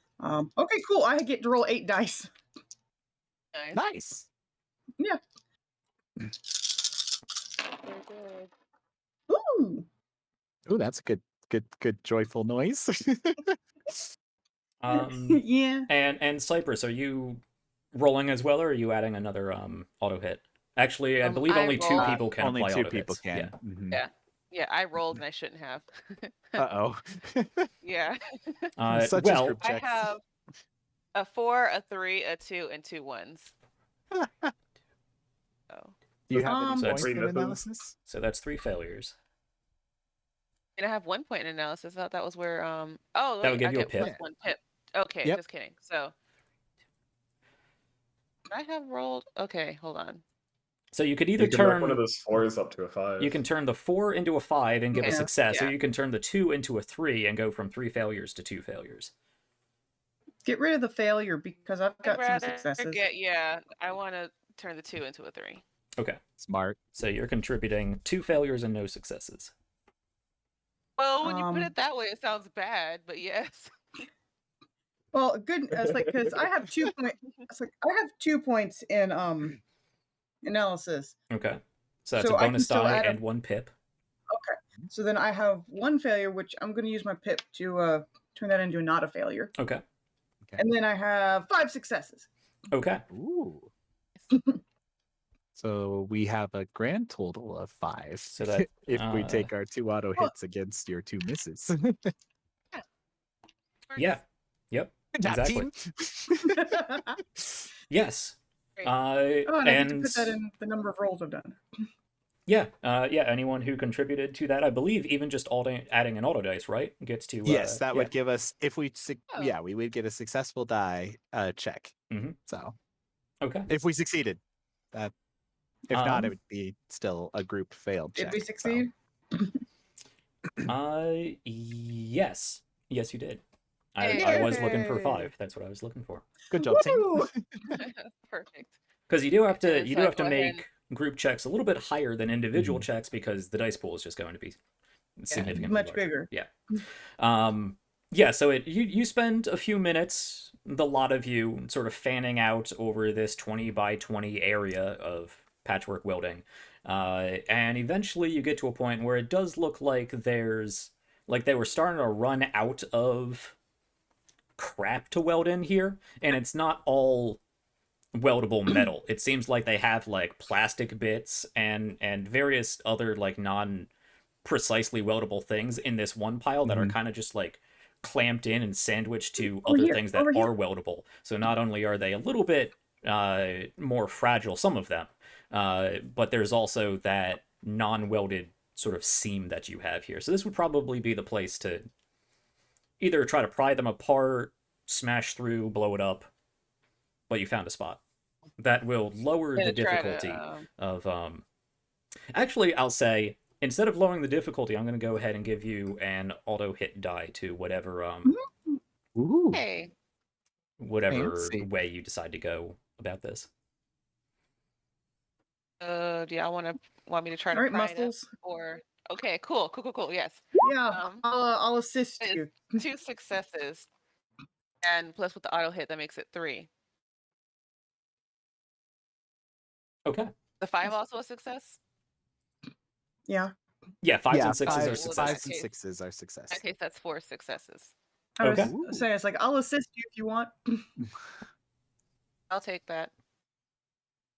Okay, so Absolutely. with the auto hit die from the assist, you would get 5 successes. 4. Okay. Got 2 Uh, 6s and a 5. Yeah, you can do that. So basically, you just lean down and get some of your root-like tendrils, smaller branches in between Nice. different pieces, and just pull. Yeah. I am Cypress. Yeah. And you Well, can there you go. see the metal parts around this sort of circle of non-metal bits starts to pull upward before the seams break. Different plastic and ceramic bits fracture and crumple down as some fall back downwards, other are pulled up, and you do manage to pull apart enough space where individually you could hop down through this hole you've created. Wants to look in the hole first. Yes, Yeah. looking down there. Probably the person with true sight. Yeah, Sure. the person with true sight. Okay. All right. Summon another illusion, and then we'll hop down. Just to remind you, if there are any like traps or anything that are hard or lower to be able to observe, my passive observation right now is raised to 4. So if there's anything, like hopefully I'll see it passively. Well, Um, let me put it to you this way first. When Cypress pries open this area, there's no light that shines up through the hole. It is pitch black down I have there. an The lights have been expertise. turned off. Well, I have do Eyes of too. Shadow. Nice. Okay. Me too. So when in pure Ah. darkness, I see as if it was dim light. Okay. yes. Is there a distance consideration on that dim light? It just says dim light. I don't think there's a distance. Dim light There's is no- it's kind of like how it is in D&D, where you can only see like you can't see as far as you normally can, Right. as far as people can.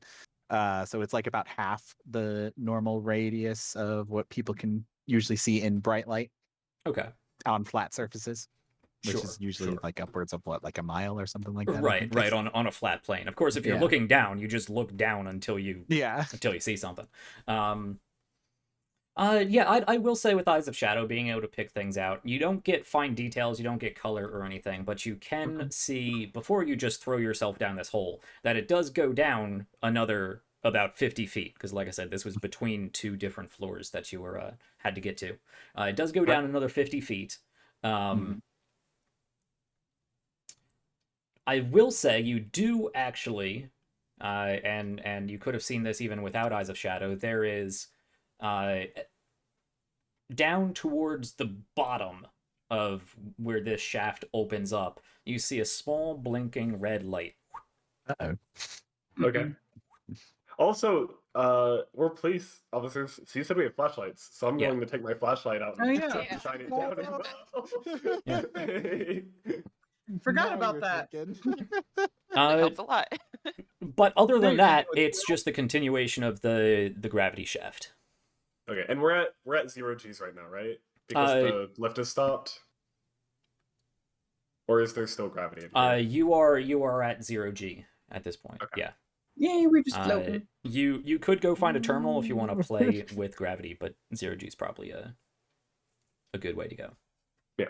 Um, Is there a way to get around the sensor that I can tell without like activating gravity again? It doesn't look like a sensor like the one you saw up top. That was basically just a laser pointer.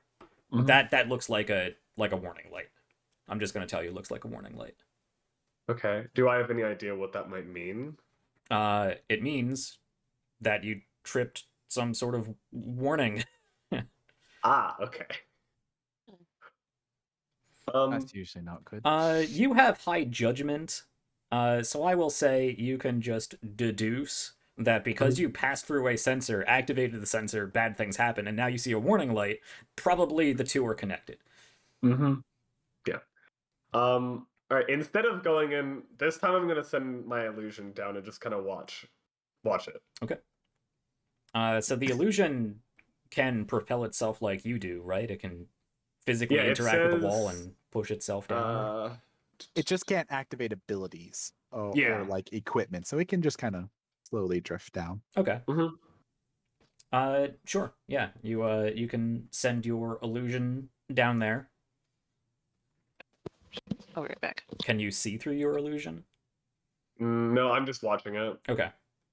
I'm just after gonna let it get to the bottom and see if anything happens, if anything's triggered. yeah, after a minute or so of it slowly falling through 0G, it does touch down at the base there. You can Nothing see there seems is to another get- door, closed door, that presumably opens up into where you are, where you want to be. Nothing Okay. happens.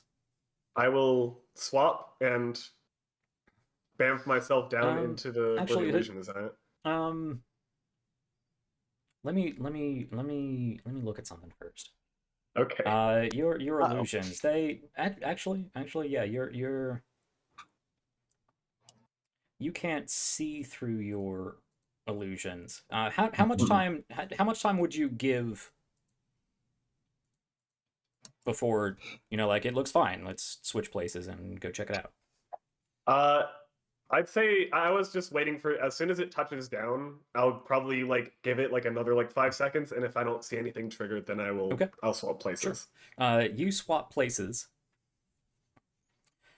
Now, this truth sight thing here, your passive observation is up to 4. 4, yeah. Okay. Which is pretty good for passive observation. Yeah. I think you need like 3 points in observation just to get that. So I'll take it. Seems like a good spell. And that lasts for an hour. I don't imagine it's been an hour quite yet.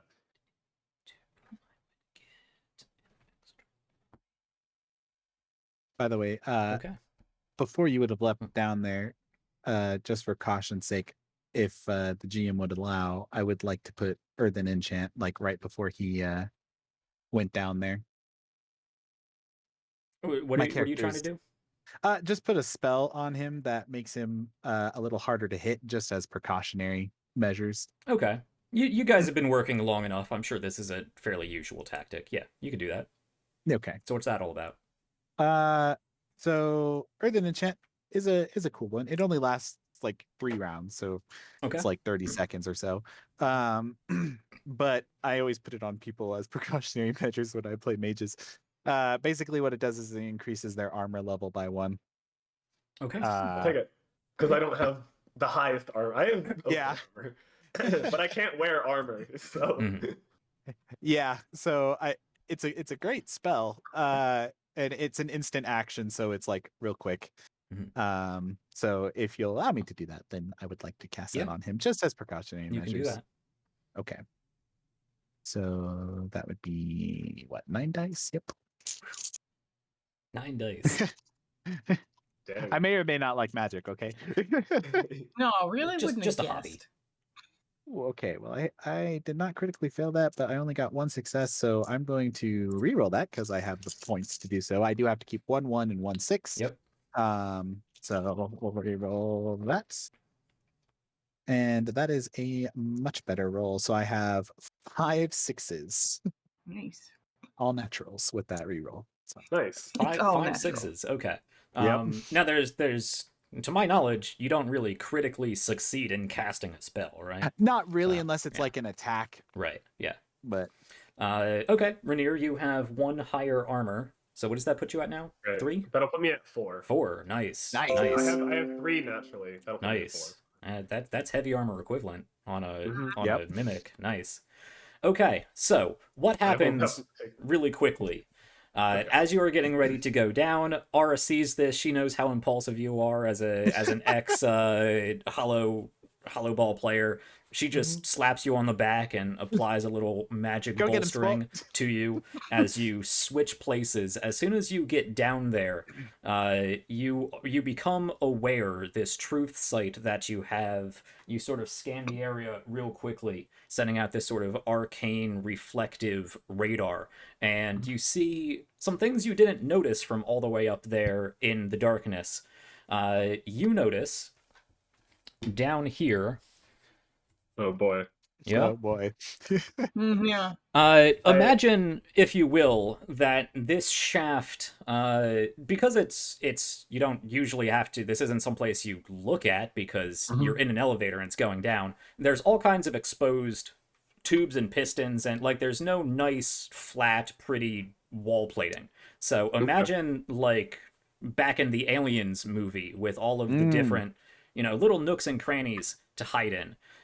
There are 2 drones down there that are sort of moving between these sort of little nooks and crannies and different access ways that only really drones can reliably move through. And down toward the bottom, off in one corner, you actually see something that is very familiar to you. It is a StatSec, enforcer drone. Oh.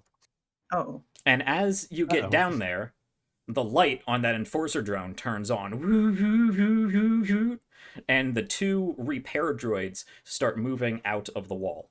However, with Truth Sight, 1, you did notice them, and 2, you can't be affected by ambushes. But this is when we call for initiative. Okay. Oh dear. They didn't react at all to my illusion? Not within like the 5 seconds you gave it. Oh, I just think Yeah, okay, fair I point. gotcha. That's why I that's fair. asked. Yeah, if you were like, Yeah. no, I'm gonna hold on for like a minute, they would have activated and went for Yeah. that. But I Darn thought the 5 impulse. seconds was a little Yeah. fast. So how do we do initiative again? that is 1d6 plus your finesse. And then if Okay, you so awareness, 6. you could add +1 more. If you have the expertise awareness. I think don't have think I awareness. do. I have that. Hey, look at you. And I don't. let me turn on my battle music.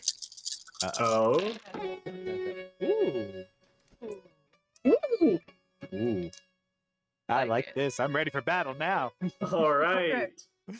So I rolled my dice. Now what? Now, just like in any other system, I need I rolled to a ask what your initiative is. Yeah. So There's what? I also a add them all up.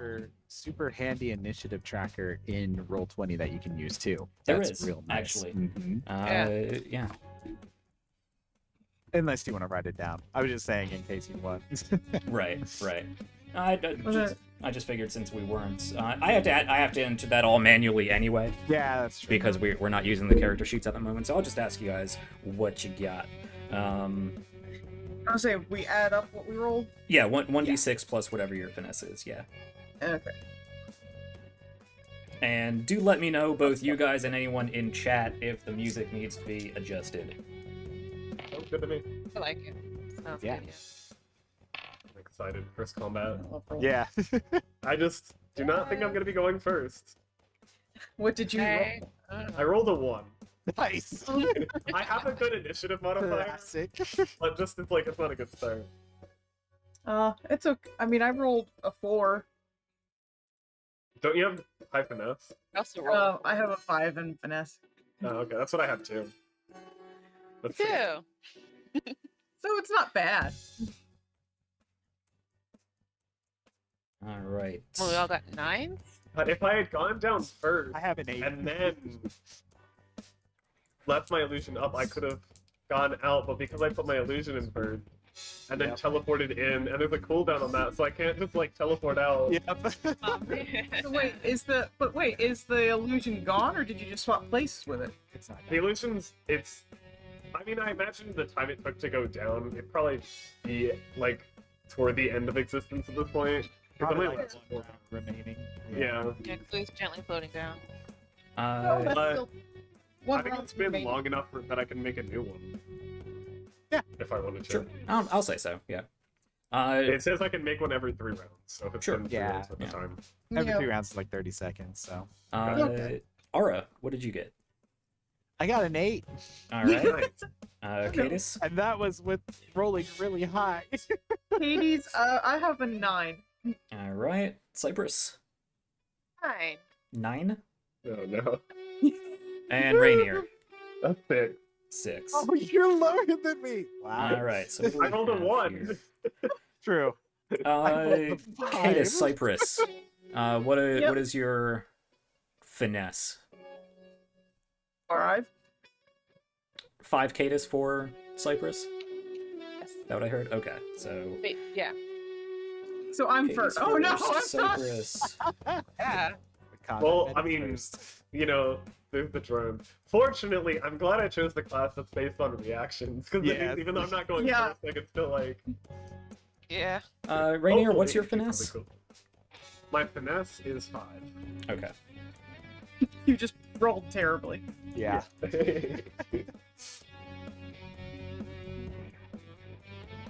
The drones actually music did roll stop. really bad too. Nice. Okay, alright. That's good. No, I'm first. I just wish I wasn't the only one down here. Yeah. Yeah, that's the part Far of away. the side. Okay. I think the music stopped. Oh yeah, it did. Oh yeah, if it's in the, you have to, as on the GM side, you have to click at the little loop if you want it to continually play. Little loop. Are you're using it in Roll20? Yes. Yeah. So when you click play, there should be like a little loop Yeah. button directly next to it. If I remember right. No. Because I've had music playing when I've been setting There we stuff up go. in Blade. That looks like it's There. working. All right. Ooh, Yeah. okay. Ooh. Readjust the Ooh. volume. I feel Yeah. like I'm gonna play some Doom right now. This is great. Oh god, no, let's not play Doom right now. Okay. That sounds terrible. Cadis, you are up first. I don't know what I'm doing. And Jack. I believe. yes, it's Rainier down about 50 feet down in a 20 by 20 shaft with a whole bunch of drones, and everybody else 50 feet up, standing around this hole.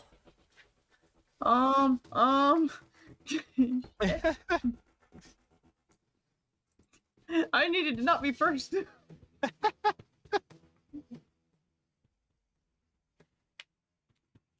Now we can actually go step by step with this and show off combat rules here. So when it comes to combat, we've already rolled initiative. We got that out of the way. And I think, actually, because the way this worked out, that nobody else was aware of the ambush, Hmm. except for Rainier did successfully see it. So I Oh, so believe we're the doing way a this surprise works. round. Oh, okay, Yeah. so surprise round. I nice. believe okay. we go straight to surprise Yeah. round, and then Alright. everybody else realizes what's going on. So it's really just Yep. the drones and Rainier that get to act Yep. on this first turn, and then we go through the normal turn And then we order. panic and go, oh! Yeah. Alright, so the question is, am I going before the drones? I do have a No. question though. What? Yep. You keep talking in feet. What does that relate to in squares? Just like D&D, every square is 5 feet. Thank you. Okay. So, first up, we have the stat rep drones. Oh, That's boy. station repair drones. Alright, reaction time. Yep. Yeah, it is. Okay. So, You combat can is choose broken to- down I'm into sorry. Go ahead. into go ahead, a sorry. movement phase and the action phase. And you know what? I'm gonna lower this volume just a little bit more. Okay. There we go. Okay. So, movement phase up first. My station repair drone here. And once a particular enemy is dealt with, I'm going to be uploading these to Patreon under our normal Patreon tier that gets you, insight into GM kind of cool stuff. So, the station repair drone has a move of 7. That means 7 squares. Oh, They move fast. fast. Yeah, they fast. Yep. Fast boys. Is this like a Oh, wait. flying drone? I'm- It is sort of hovering, yeah. Okay. So Like, that's they, only one square more than I move. yeah, they will need to make flight Me checks if they get hit or anything, but otherwise they're just gonna move like anything else moves. Well, we're still in 0G. You're still in, right? yeah. Okay, cool. So at this point, they probably have more maneuverability than everybody else because they can just thrust in whatever direction they want. Well, I can fly. I'll be fine. Sure. Just have to cast that again. Okay. So one of these repair drones is going to use the sprint option in movement to double its movement speed because it has to move. Ooh. It has to move double its movement of 7 to be able to get to Rainier. Okay. Now, unlike in D&D, that doesn't take a movement action and their action. It just means they double their movement speed on that movement round. They still get to take an action, but whatever action they take gets 1 auto miss dice. So it is going to quickly boost up into your direction. And these station repair drones, think back to those old Star Wars movies. They're basically just a big ball drone with a number of different arms and gadgets sticking Nice. out at it. So for some reason, I'm thinking of the Mr. Handy from Fallout. Sure. It boosts up in your direction, and one of a number of its arms, it's got like different blow torches and welders and little like big clamps and big scissors and whatnot. Boosts up in your direction, and it's going to make a disassembler attack on you. Okay. So I'm trying to take you apart. I'm gonna give you I'm gonna give a little bit of insight into this just because we're walking through. It does have 1 point in weapons, and for this it is using power, so it's going to roll 4 dice because it has 4 in power, plus 2 bonus because it's an dice, attack. Yep. I'm really I glad just- for that extra armor. Yeah. Yeah. Don't worry, I got you. I got voted team leader, so I'm trying to be a leader. By having us vote on things as a group. I Yes. can throw 1 pip democracy. on here, but even with that 1 pip, I only rolled 2 successes. So against your 4 armor, nothing All happens. right. Cool. Nice. I don't Uh, think I have any reactions I can use if they don't hit me, so I want to wait either way. Don't complain. There are other drones. So Yes. it boosts up and it goes to try to clamp down on you with one of its grabber claws and thrust a blowtorch at you. But the Oh. clamp sort of bounces off this reflective force field around you, and you kind of shimmy away from this blowtorch that is thrust at your gut. With that, the other station repair drone, because there are two, it's going to stay back where it was. It's actually gonna approach a little bit. It's gonna get within 6 squares of you and make a bolt gun attack. Okay. That is using finesse Nice. because it's a range weapon, so it has 4 finesse as well. So it's 4 dice plus 2 bonus dice. This rolled a little bit better, but not enough. That's only 3 to hit you. Oh my god. Without the Use spell, extra it would have armor. connected. But with the extra armor that man. Ara gave you, you're fine. It shoots a big, like, industrial bolt at you. It's like somebody shooting a staple Ooh, gun at you, but it's a that big hurts. industrial bolt. Oh, God. And again, it ricochets off of a combination of your reflective armor and Ara's additional magic armor bolstering. Ara's like slowly clapping. Yeah. Yes. Yeah, you guys up there, 50 feet up. Really, all you see, you're right. depending on shadow, you see a siren light up. So you get that white and red spinning siren, which only gives off so much ambient light. A blowtorch light up, giving a little bit of blue light, and the flash of a gun going off, and the slam of a bolt hitting against the wall on the other side. I'm fine. I have cybernetic Strobe light eyes. sense. Fortunately, Like a strobe light type of thing. yeah. Funny. Fortunately, Rainier got out of the way of all of that.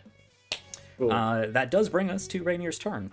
Okay, so is it just the 2 drones or is there a third one? There is a third drone. There's a station security drone down here too, a station security enforcer drone, which actually you would have quite a bit of information about because you work for StatSec. It does have heavy armor, great. and it does has a taser equipped on it, which packs quite a punch. Okay. It has a non-lethal like rubber bullets rifle on it, so it can shoot from a distance. And it does have it specializes in arrests, so it's programmed to move up on a target, try to restrain them with a combination of the taser, and it has these like grapple arms, and then like wrap you up in zip ties basically. Okay. Cool. Okay, so it's my turn. So a quick question about a spell. Mhm. So I've noticed certain spells will have like 1/2/3/4. Like, how do I know Yeah. which one of those applies? That's based on your level. Based on your level. So if it has 1/2/3/4, for instance, Mhm. 1 would be if you're using it at a novice level. 2 would be apprentice, 3 adept, 4 magus. Okay, cool. All my spells are apprentice. So Yes. nice. You can choose Okay. to use stuff at novice though if you'd like to. Mhm. So the reason that comes in handy sometimes is because sometimes it gets more difficult to use it as you cast later on. So sometimes reducing the difficulty to a novice can help you out. Just keep in mind. Just let you know. Okay, sure. It probably won't come up, but Okay, so I am going to cast illusionary dance. All right. So first, I looked at that one. It's neat. I'm gonna see if this succeeds, and I'm not gonna go through description in case this fails. But okay, so I get 8 dice, extra 7 for judgment, and then the extra 4 my points in Arcane thing. Mhm. I love how many spellcasters we have. This is great. I just had to grab some okay. magic. So Yeah, that's all you need. I have 3 points in Incanting, so that gives me 1 pit. And then because of my amulet, I get to add 1 to a failure. So that gives me 2. What's the difficulty for this? 3. Okay, I got 3 successes, so I do Nice. manage to succeed Nice. only because of that extra pit. Barely did. Okay, so on a successful cat, I'm targeting the one that's like that came up and tried to like Okay. grab me and blow towards me and all that. Yep. So 2 illusions spawn equidistant from my target at current range, so they're within melee. Okay. The illusions may attack the target instantly. So both of the illusions are going to attack them with quick question, out of curiosity, in this system, is there any disadvantage to doing a ranged attack within melee range? Is that like something that you get a penalty for? I believe it's only for think there two-handed is something. weapons. The only rules for like that one is if they you can't fire outside of adjacency unless you have, I think, range specialist or you're like a level 3 smuggler. And then I think the only other thing is if they go before you and hit you, you roll with 1 less bonus die, which they did not hit you, so. So that doesn't Alright. matter.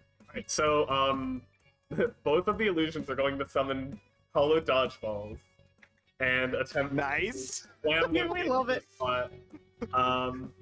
Okay, so for attacks, I use my primary virtue, which Life. is judgment. Is there anything else that might add dice to that? Yes, this is actually this ruling for anyone following along is on page 22. Like I said, we are going to be looking up rules, but that's the whole point of this. We're learning. It Yes. does state, while locked in melee combat, that means standing adjacent to an adversary, you cannot perform a ranged attack against a non-adjacent adversary. That doesn't apply here because you are adjacent. You're all kind of clumped together, so you can make a ranged attack against anyone right next to you. If the locked adversary goes before you in the round, you roll with a -1 bonus die on your attack. Okay. So I lose a bonus. You die. lose a bonus die. Okay. Do any of my skill, like, does this apply to like weapon master or anything like that? If you're Or is making it an just- attack, it would be weapons mastery. Yeah. Okay, because I have points in that. Mhm. So I have 2 points in that, so I get a bonus die, but then I lose it because of the rate. Okay, so I'll just do this set 7, and then I have that pip to work with. And then you add +2 bonus dice anytime you make an attack. Oh, okay. That's the biggest have thing to 9 dice remember to work about with. Okay, attacks. got it. Everybody forgets it. Don't Mhm. worry. I have to do this twice. Okay. So that Oh is. God, I'm gonna get a bunch of dice too. I will add a pip to this one. So that is 5 successes That on hits. that. Yeah. Okay. This is going to do half damage because the illusions do half damage. Okay. But they do 2d6 damage for these. So that'll be halved. That'll be 2 points of order damage.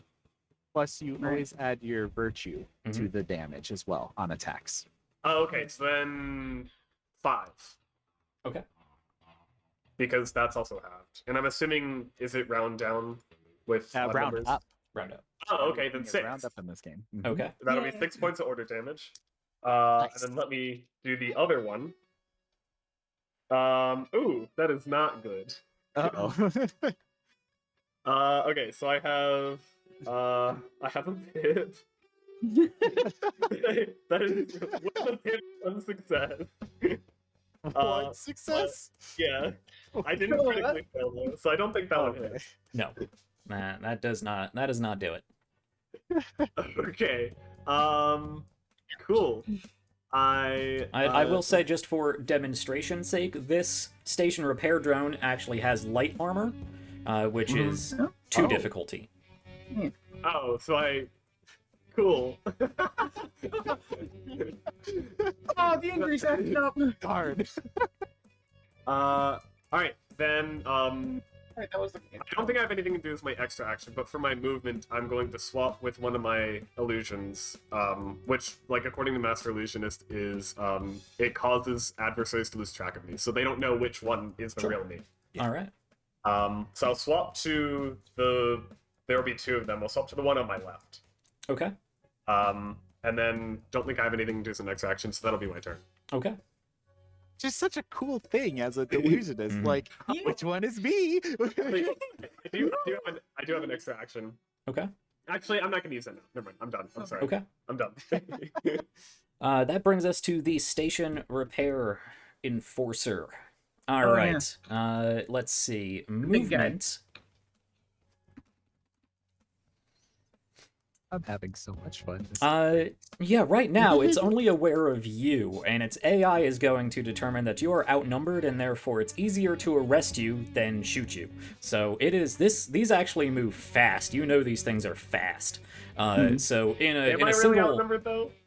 I mean that's There's true. There three are of me. three of you now. So it's an even fight. It's an even fight. technically. Yeah. I mean they are just like simple AI. It is going to thrust its way forward in 0G here.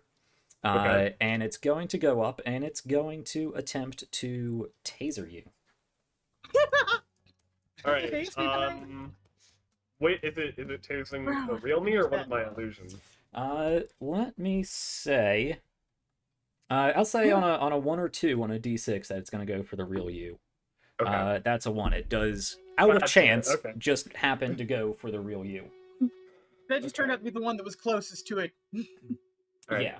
That's okay. Not good. Okay. Now, this uses power and weapon. Mhm. So that's 4 power plus 2 for making an attack. And these guys are enforcers. They actually have 3 points in weapon, so it gets they get that reroll. they get that reroll as well as an extra bonus die. So this is there we go. I'll throw my pip on here. Less than 4, right? That's a lot of dice. I actually did roll the 4 difficulty I needed to hit you. Okay. Now there are a number of different ways that you can additionally try to avoid taking damage by using your reaction. So on top of whatever weird mimic nonsense you have, Which is a lot. because this is a melee attack, you could if you have enough points in balance, you could try to dodge out of the way. Otherwise, it is a Wait, what about dodge? Like as a skill? dodge. Or would this be specifically balance? Dodge is for range. Dodge is for range. Oh, gotcha. Balance 3 is points for in balance. melee. Yeah. And then there is defend or parry on top of that, right? Yeah, if you have a melee weapon equipped. Right. Which I do not. Okay. Which you do not. Okay. Do you So have... you'll get it. I have sorry. a melee weapon, I just haven't pulled it out. Sure. Yeah. Okay, yeah, so I don't believe you are capable of doing the defense check then. Okay. So that's going to hit you. Alright. Ew.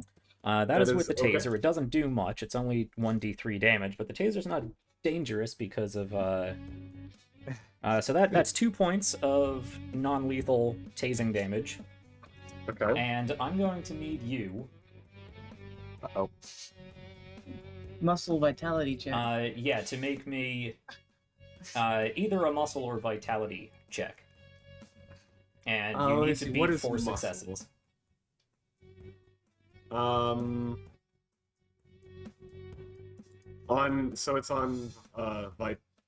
It's muscle, which is power and vitality, right?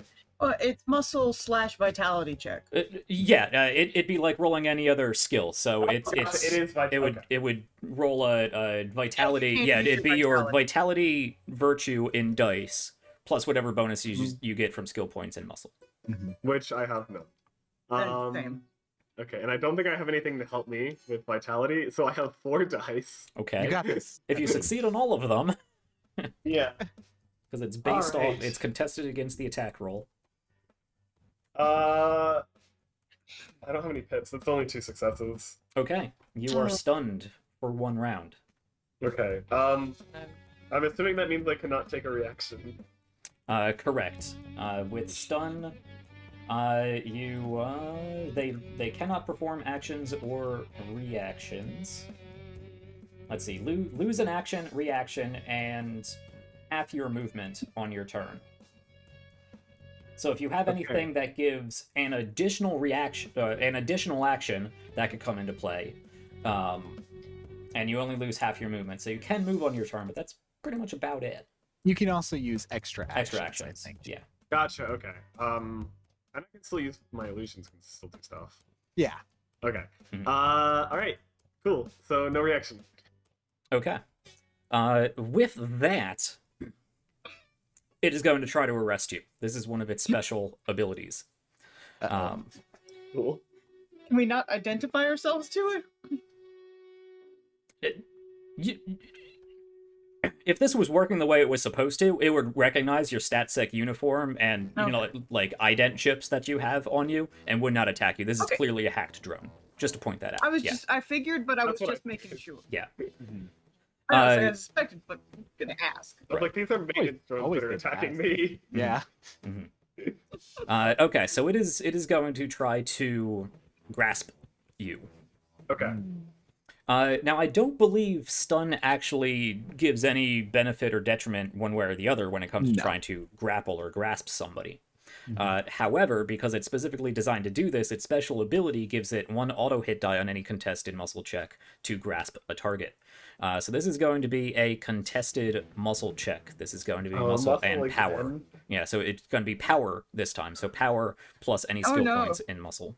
That's even worse. I know. It's like, oh no. Bad. You've designed a drone that I'm gonna have to use in one of my campaigns. I Nice. like this thing already. All right. So I only got 3 Really? dice this time. Really? None of us are. Well, the only person with any power is our tree. Me. Don't worry, I'm coming. How bad was it? You're actually fine. Really? Yeah, I didn't roll any successes. Oh my Yeah. god. It's you. And because I didn't roll any natural successes, that 1 auto hit doesn't count. So Yep. nothing Oh, nothing right, from the the security one auto drone. hit. Yeah. Okay, cool. Right. So you are stunned. You're tased. You kind of take a knee and start like falling down on your side, and you can see these 2 big clampy arms come out and try to grab at your wrists. They do, but you do manage to like throw yourself out of it and start rolling into your next turn. But that is the end of Wheeling the in surprise 0G. round. Yeah, you're in 0G too, so you're kind of like spinning around. Yeah. Yeah. Back up at the top of the turn order, and subsequently back up at the top of this shaft, we see Yeah. Katie's up there 50 feet away from all of this that's happening. Yeah. Staring down into the Katie's darkness. is gonna is gonna use her extra action to do drift the connection again, Okay, because that lets me move 12 squares. sure. I'm not going to touch down, obviously, Okay, but I'm gonna get where I can be in range of shooting some things. okay. So 12 squares is 60 feet, so that's easily enough distance to close this area and get into, pretty much any ranged weapons range increment. So what are you doing? Yeah, I was gonna. I've got the caliber pistol and I have dual wielding, so I can use both of them at the same time. Sure, yeah. So the way dual wielding works, it works like I have Pretty 2 much points anything in else. dual wielding. okay. So it would use your finesse to make these attacks. So you make one attack, apply any bonuses, then you make the other attack and you apply bonuses, and that counts as 1 action. Okay.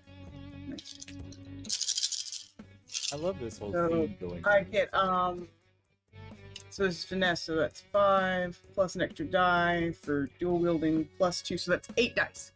Okay. Oh yeah. Okay, so that is 4 successes. I got one. One. Oh yeah, and then I'm gonna add, and then I got 3 4s, so I'm gonna add a pip and have 5 successes. I should have asked before you roll, but which drone are you attacking? A repair drone or the enforcer drone? Fair enough. I should have declared. Mm-hmm.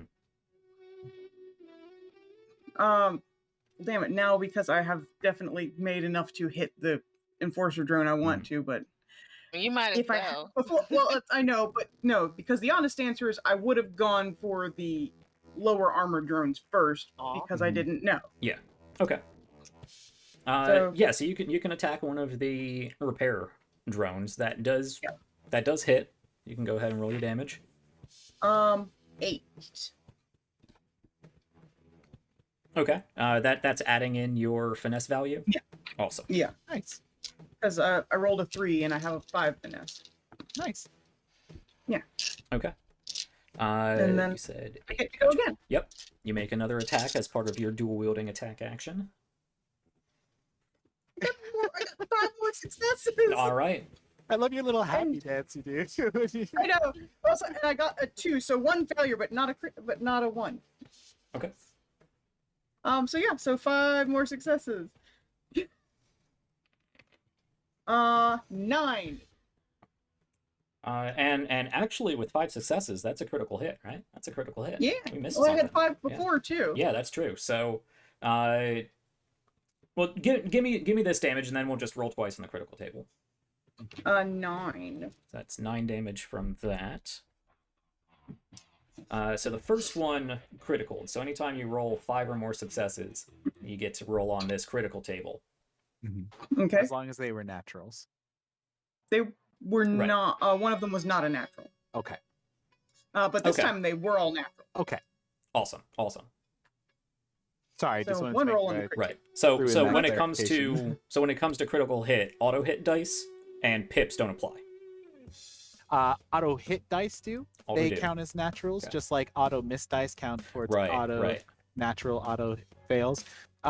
So auto misses do, but pips do not count Pips as don't, yeah. naturals. Yeah, because those are augmented. Gotcha.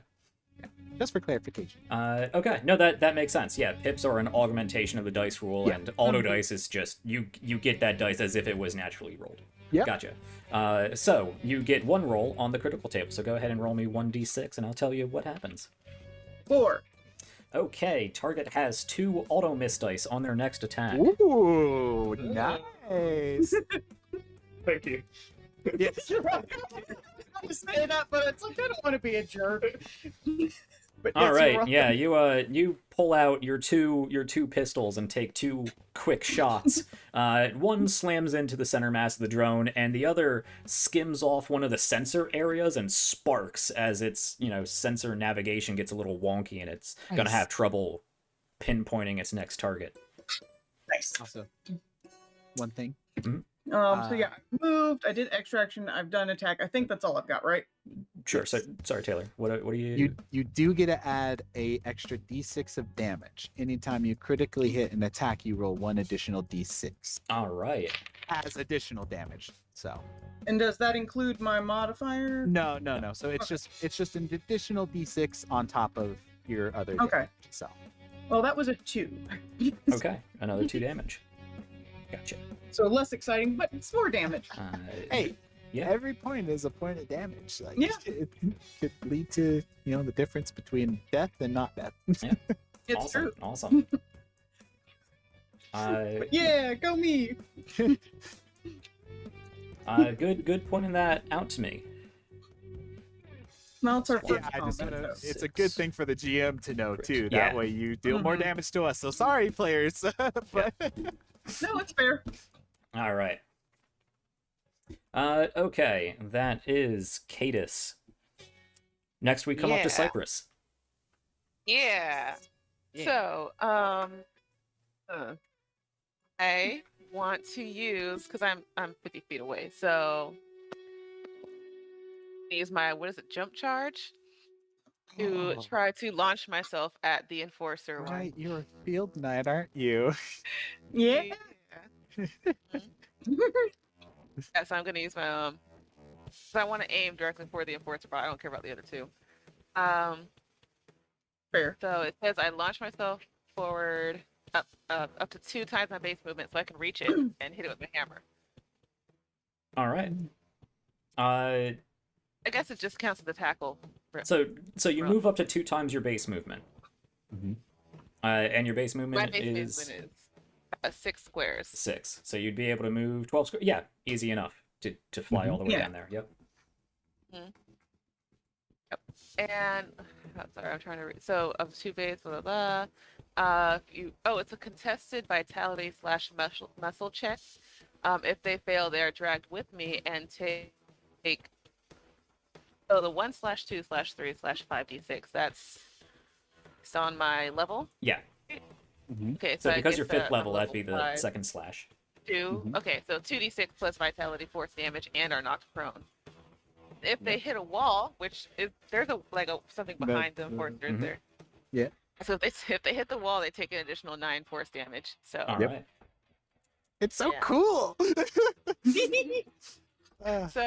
me see here. Contested vitality / muscle check. I'm gonna use. It was the same thing. So wait, what? Did I read that right? Hold on a second, because it's vitality / So you can choose to do either vitality or you can do the muscle, which is power or vitality. Okay, gotcha. Oh, okay. Well, in that case, I'm gonna use Whichever one's higher. muscle, because I have a 1. I have a skill point in muscle. And How do I know which one's gonna be higher? That's what I said. My power and vitality are the same thing. So if I use muscle, Oh, well it's then, maybe never way. mind. Yeah, so either way it'll be the same, and then you just get to add your +1 pip if you have a point in muscle. Okay. Oh, well, then yeah, I'll use muscle. which one are you attacking? The enforcer. Okay. So, yeah. Scary So one. that is a contested muscle check. Yes. Have 3 successes.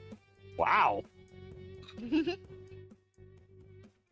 I also have 3 successes. Dang. So to Let's see what resolve they a contested check that ends up with a tie, I believe we just roll again. Yes. Oh, I have an Another ability 3. that lets me win on ties in certain things. nice. It's gonna be another Yeah. 5d6. Yes. That is 1 success on that Oof. one. I rolled 2 there. Ah. Oh, hold on. If they fail, they take the damage. So I guess it's just an all or nothing thing. Yeah, but you do end up next to it. Cool, that works. And that Like, didn't what's take up? an action, so you can still attack it. Oh, okay. Yeah, Heck yeah. In that case, That's I'm why gonna it's use my really hammer. That was, good. that was a movement ability. Yep. Cool. I Dang. thought it was like a movement / attack. No, the same it's thing. just Alright, movement. awesome. It's Yeah. great. Oh, well, I love the system so far. It's fantastic. It's great, isn't it? Great. Yes. Well, I'm excited. Super excited. Good looking out, Trevor, because I don't have everybody's class abilities pulled up here. I can only have Don't so worry. many PDFs open at once before it crashes. Yeah, no, I got you. Don't worry. I remember a lot of stuff. Yeah. Not Okay. everything, but So the other bot isn't next to this one, is it? If you targeted the enforcer drone, you were the only thing around it. Okay. Well, Aside it's from- so Like for a power companion. hammer, I roll. Let me think, because I have 5 power. That means I roll 5d6 for the power hammer, right? yes, right? Right. plus Yeah. 2 Plus- bonus plus dice 2. for your attack. And that's based then- off of your weapons skill. Wait, So if that you would have be- 2 bonus points in weapons at all, then you get to add +1 bonus die. Oh, well, then, no, I don't. Anyway, that is 1, 2, 3, 4 successes, Nice. That's what you need. That hits the armor. Yeah. and that's 10 points of damage because it's 2 times my Yep. power. Woo. Just a Yeah. straight 10 points of damage. All right. Great 10. And the way it looks is she makes a fist, or they make a fist that like grows into like a giant hammer, and then they just like whack. Mm-hmm. That's And- awesome. Because this is a power hammer. Yes, perform an attack action. As an Okay, extra sorry. attack action, you can perform another attack against an adjacent adversary at -1 bonus die. Yeah. There is no one around, but it also has the crush ability. Ability. Yeah. So what does that mean? What Which does that mean? means, once again, we make another contested either balance or muscle check, and Mhm. if you win, the enforcer gets slammed down onto the ground and knocked prone. So exciting! What do I want? Isn't it awesome? So you Skill points, roll both balance and muscle. you roll muscle because you're the one applying the force. I can either choose to dodge Okay. out of the way with balance Oh, or just okay. take the force with muscle. I, of course, am Okay. choosing muscle. Makes sense. That's another. Let me think. 5d6 plus. my hit. Actually, the StatSec drone does have better finesse, so it's going to go balance. Okay. Tricky. That is 2 successes. All right. I don't have any skill points in balance. I don't have any pips to throw out, so I only got 1 success. Yeah. So you rocket yourself down towards this drone, and it does manage to just hover out of the way with its better mobility in 0G. You slam down, grow this large fist, and just slam into the top of this drone and slam it into the ground as it bounces slightly. The armor denting on impact, and it kind of spits and fizzles for a few seconds before the thrusters start trying to right itself. I have a question though. Yep. Under weapons and attacks in the character sheet, it says when inflicting damage, add the virtue number to the damage dealt. Does that mean I add onto that 2 times power, or? Since it is an attack, yes. So you would do Oh, 15 then that's another- damage total. All Another right. 5 points of damage? Nice. Yeah. Whatever your power is, you would add to it. Yeah, -5. Nice. I'm gonna add. So 15 damage, and you knocked it prone. There you go. Yep. Nice. That was an Add. awesome scene to just Yeah. picture. Yeah, it's gonna take us a little longer to get through these first couple combats because I want to go through like step by step how it works. You got to familiarize yourself with your abilities, but they are really cool scenes. Yeah. All right, I believe that moves us down to Aura. Oh, it's me. That's right. So I'm gonna. I do have dark side as well, so I can see Mhm. the. Yeah, that's right. I have cybernetic eyes, so I'm good in the dark. Yeah. So I am going to go ahead and this could be fun because you said so they're like 50 feet, right? So like 10 squares. Yeah. From us. Mhm. All right. This is awesome. So I'm going to attempt to summon an ether chime. All right. I have that ability. It's awesome. It's great. I mean, that spell. It's not an ability. It's a spell. Yes. But it's an awesome spell. Yeah. So let's see it. 3. Got my Now 9 cast a dice goblin. again. This Ara is literally just a big old elder mage. Just been around for a long time. Oh, wait. All right, 4 6s, which does cast Ether Chime. All right. So what happens is you see this like my normal glow that I have and the swirls inside kind of change into this like grayish green hue as this like celestial bell appears directly next to me, just kind of hovering in the air for the next 4 rounds. So that's my action, and then as an extra action, I'm gonna ring it. Yeah. As you see like these waves kind of come out like boom, boom, boom, boom, and all adversaries within 10 squares, so everything, must perform a contested Arcanting Vitality check. Okay. So it uses their vitality virtue plus any skill points in Arcanting. I do have a Or question. yeah, Okay. Well, vitality. you're gonna have to roll. But so with my successful attacks, do I get points for the rolls there? In dual Yes. wielding? Yeah. Yes. Any skill point, any skill check you make, yeah, you get a. Okay. I'm just Yep, making those sure count, those because count. Okay. like Arlene should. Oh, get that actually something brings up right? an interesting question. Do I get points for my illusions for Weapon Master? When them the making use of illusions it. attack, no, that's the Okay. illusions making the attack. I originally had it that way and then realized that mimics were sitting over here with like 6 illusions and getting 6 points around, and I was Yeah. like, never mind. Yeah, it has to be That's you fair. that's making the action. So for any spell roll, we would put in any successful one, we'd do an Arcanting, right? Yep. Yes. Okay. I was asking because, like, I doubt that the spell I've been using so far would count, since I don't have to roll for it. Yeah. Right. It's so- only things you roll for. Yeah. Only rolls Makes to be the points. Which is okay. why mystic spells are both great and not so great sometimes because you don't get the That's points. fine. I mean, look, it lets me fly, so it's Yeah. great. Yeah, it's great. Yeah. No, great question. Thank you. Thank you Yeah. for addressing that and pointing that out. But Trevor, with that, I completely forgot what you were doing. Something about bells and vitality Yes, checks. I'm ringing a bell. So you guys can make an Arcanting or a Vitality check in order to resist the star waves that are coming out of this bell. Okay. Just check. And I Uh, rolled with 5 successes. So So it's contested, so I would have to beat 5. Is what you're Yep. telling me? you need to Um, beat I 5. I can't do that. I just can't do that. Which means they're afeared now.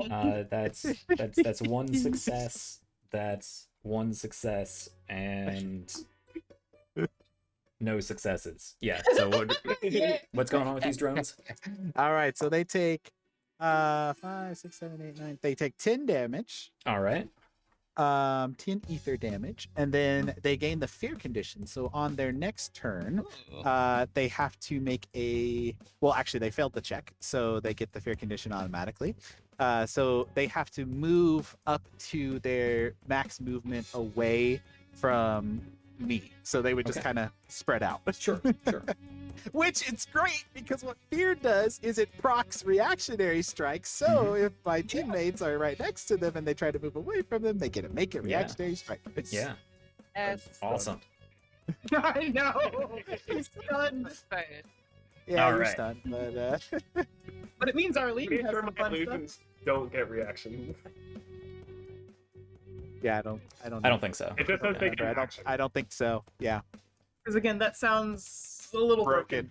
Yeah. my game may be broken, but it's broken in a lovely way. So Right. Yeah, I'm loving it so far.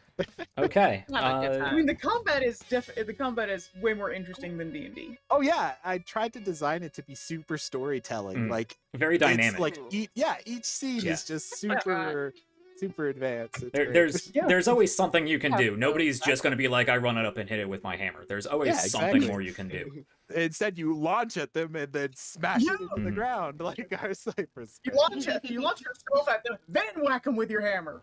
Yeah. I was trying to do both at the same time, but I failed the But first it was still thing. great. Anyway, It was still awesome Um, though. It's the bot actually, storm because I now, isn't it? noticed Yes. I have the flow of battle thing, so I can use that fail for later. Ooh, yeah, that's Oh, right. yes. All right. So excited! I'm going to add that. Put that under Ah. class points, right? So much cool. I love Yeah. how this game rewards you too for failing. Like Mhm. it's like, yeah, no, you still learn from it. Mhm. Okay, so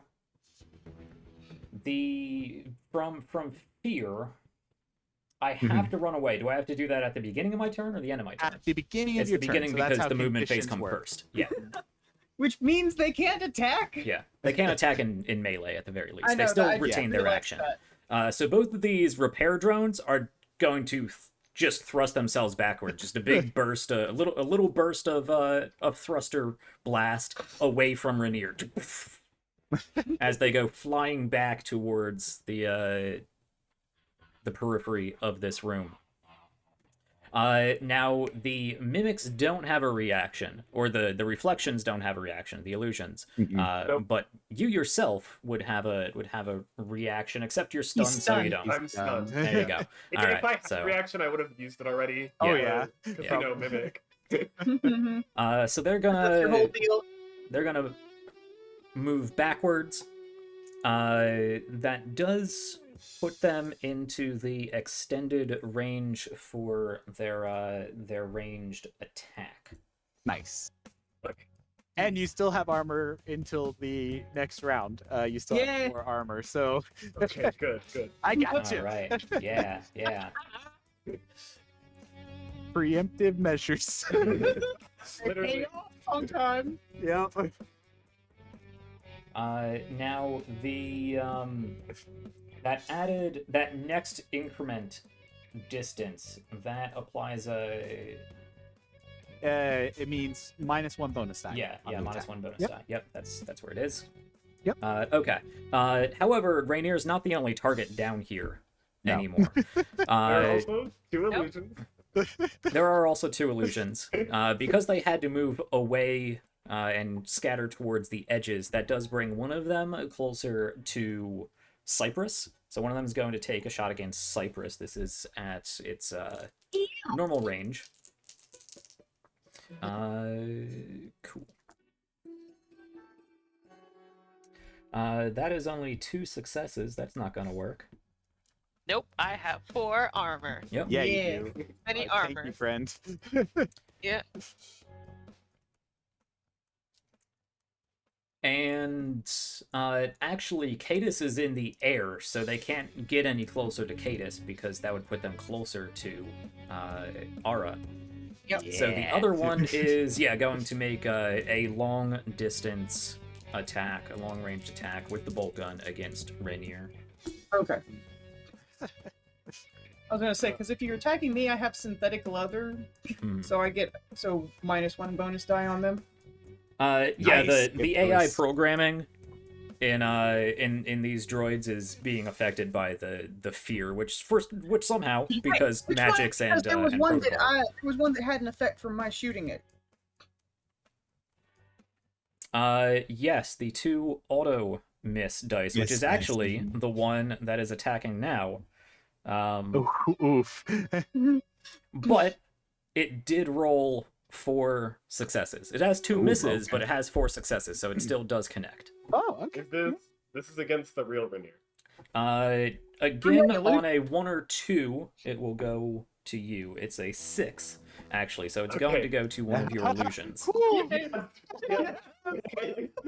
So if you their discernment. if you could mark down illusion A and illusion B, or 1 or 2, or whatever you want, Yeah, this is I've going got to a affect way to track their health. the Nice. second of them. So 1 and 2 is you, 3 and 4 is A, 5 and 6 is B, however you want to denote it. So Got it. that connects. It's with the bolt gun. That is 12 points of piercing damage with the bolt gun. Amazing. Not to me. Not to The you, yeah. illusion. To your illusion. All right. It's still alive. All Sure. right. Yeah, because it has like what 26 HP, Yeah, it gets half of my max HP. which is good. Yeah.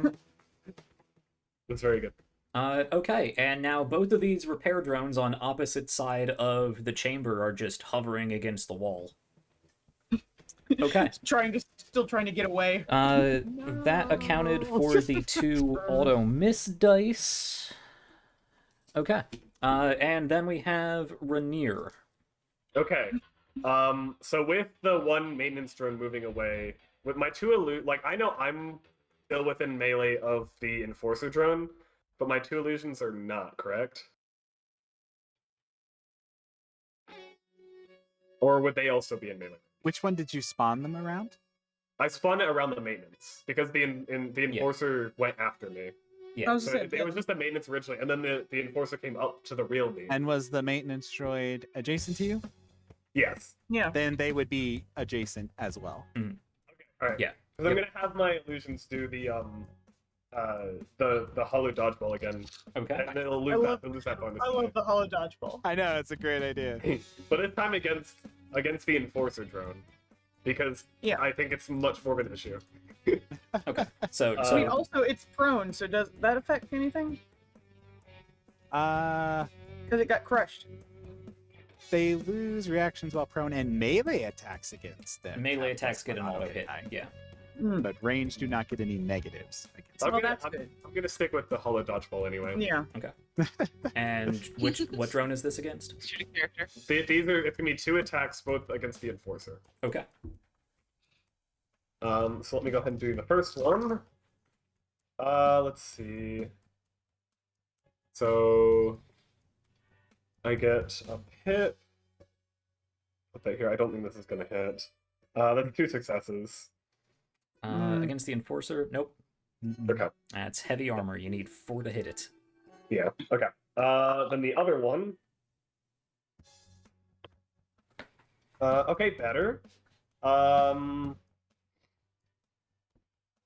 I crit. Yay! Hey. Five That five is natural. 5 natural successes. All right. Yeah. So let me go ahead and do damage for that. So that will Don't be. forget to roll an extra d6 Yep. for it. So it's your Gotcha, normal okay. damage plus an extra d6 plus And then your it's all gonna be virtue. halved.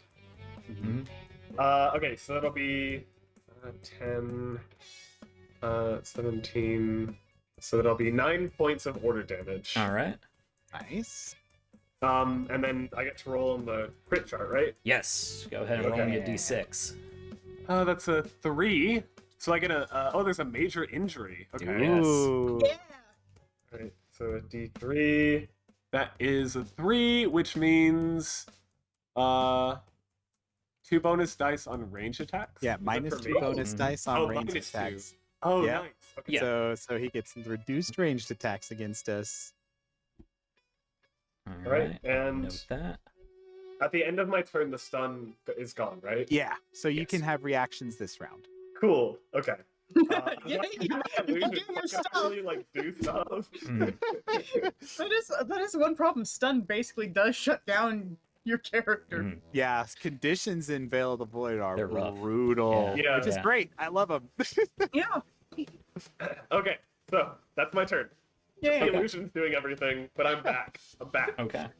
Back, baby, and you can't be stunned for another 3 rounds. So Oh, Um, no, I have immunity to that? yeah. Dope. Oh, okay, that part's nice.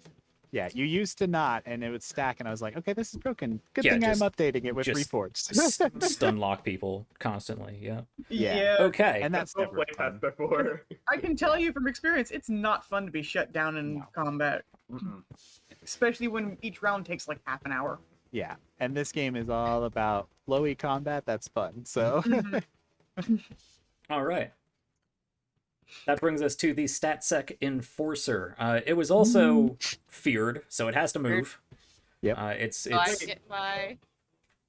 and you have reactions Yeah. right now. yeah. Both of you have reactions.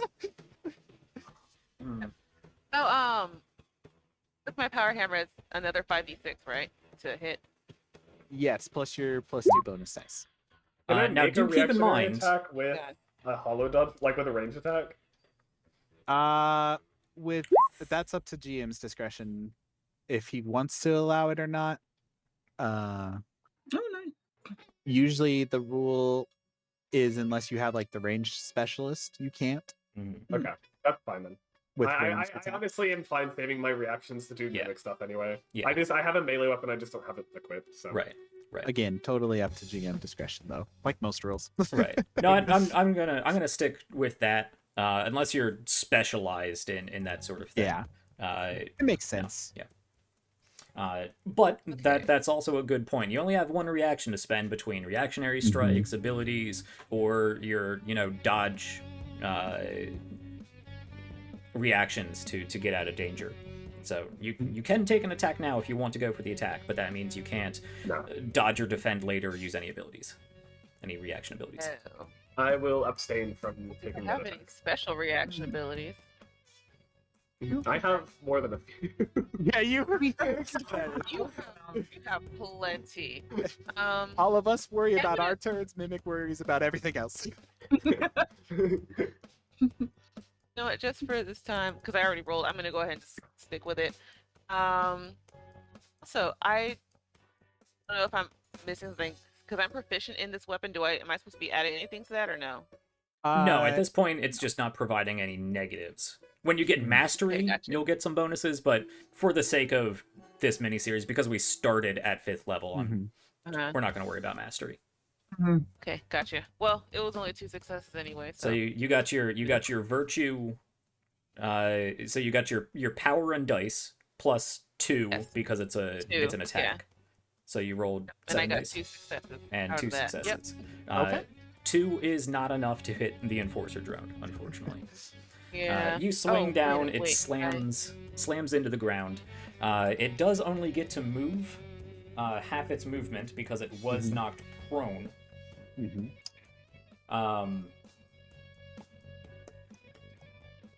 You rolled 2. You would get an auto hit against that because it was prone, but that's 3 against its armor of 4, so that still doesn't work. Yeah. Okay. No worries. So it Correct. boosts itself up Ooh. and propels I do itself. get another battle charge. Yeah, you do. Propels itself 5 squares away towards the periphery of the map again, at which time it can take its action phase. Okay, It's gonna Shoot have at to me. use its blaster rifle. Do it, I Ah. dare. Which it gets like -2 on, doesn't it? -2 bonus Yeah. dice. Yep. So that's going to negate the 2 Nice. bonus Yeah. dice it gets Nice. from being a weapon Oh, Crits are attack. So great. Crits are great. Yeah. it's just going to roll its finesse. It is going to, because Cypress was the one that made a direct attack against it, it is going to attack Yep. Cypress. Which is great That because hit me. armor. Yep. Yeah. Oh, by the way, Um, my extra armor is gone now, right? No, at the top of next round it will be. Don't worry, I Okay. have spell cards. Keep Oh, track of them. This Enforcer drone has 3 skill points in weapons, so I'm gonna re-roll this absolutely bombed weapons roll. Man. That is definitely better. Necessary. I still don't think it's Unnecessary. enough. You need 4. No, that's not. That's only 2. That's not gonna do it. Ooh, Yay. It does get 2 attacks though, Ooh. Oh. and the -2 was that for the round or just for the next attack? Where's No, my- it's major injuries last until they're repaired. All or right, until they're healed. repaired. Yeah, that's Oh. permanent. So it's real scary against Yeah. players because that means that you have to take a long rest and someone has to perform a proper medicament check on you. Which I can do. Yeah, you can. We got a medic. Yep. All my credentials are in order so far as you know. That also misses. Nothing. Sure. It's just Yay. shooting wildly. Dumb robot. You can Love see it. Its blaster rifle isn't aimed straight anymore. That critical shot actually knocked its sights off, so it's not Nice. aiming correctly. Hey. All right. That's it. A crit fail is going actually- to shoot one of the other bots. That's not it because its Uh-oh. other ability is wait, there's Sirens. Oh no. Ah. Every other turn, roll a d6. On a 5 or 6, another Enforcer shows up. Oh no. Oh no. Alright. I'm gonna get serious. That's a 3. You're fine for Yeah. this Siren pass. Ooh. Would have been awful. That would've We been the must end it worst. quickly. I hate adversaries like that. Like any kind of like enemies Mhm. that can call more enemies. Those are always the Oh, worst. I know. Those are the Scary. worst. Okay. I'm actually glad that didn't summon another one because I always design more than I need to Mhm. because we only got Me like half an too. hour left. Okay. Oh, that was That fast. brings us to the top of the initiative, which means your extra armor, Rainier, does go down. And now my spell goes on cooldown for Yep. 3 rounds because Alright. I am a Elder Mage. All right. And we are back to Cadis. Cadis. Hades. Yeah, I guess I'm gonna try and shoot at the Enforcer bot after that siren went off. hmm So I'm gonna get within range, Hmm. but I think that's pretty easy because I have a range of 8. Yeah. Yeah. And then I'm gonna fire my laser beam. All right. It's a gun. Firing my laser. I know. I love hearing those dice pools roll. I know, it's great, isn't it? Oh, it's fantastic. Okay, so I only got 4, but I can add a pip, and it's 5. All I right. only got 4. That's what you need. I Yeah. only needed 4 to Yeah, get you it. only needed 4. It So doesn't I'm count not as gonna add the natural pip. because you had to add a pip, but you do hit. Well, no, it's like it's like then I'm not gonna add the pip on that roll. Okay, because you could choose to apply that to the next roll.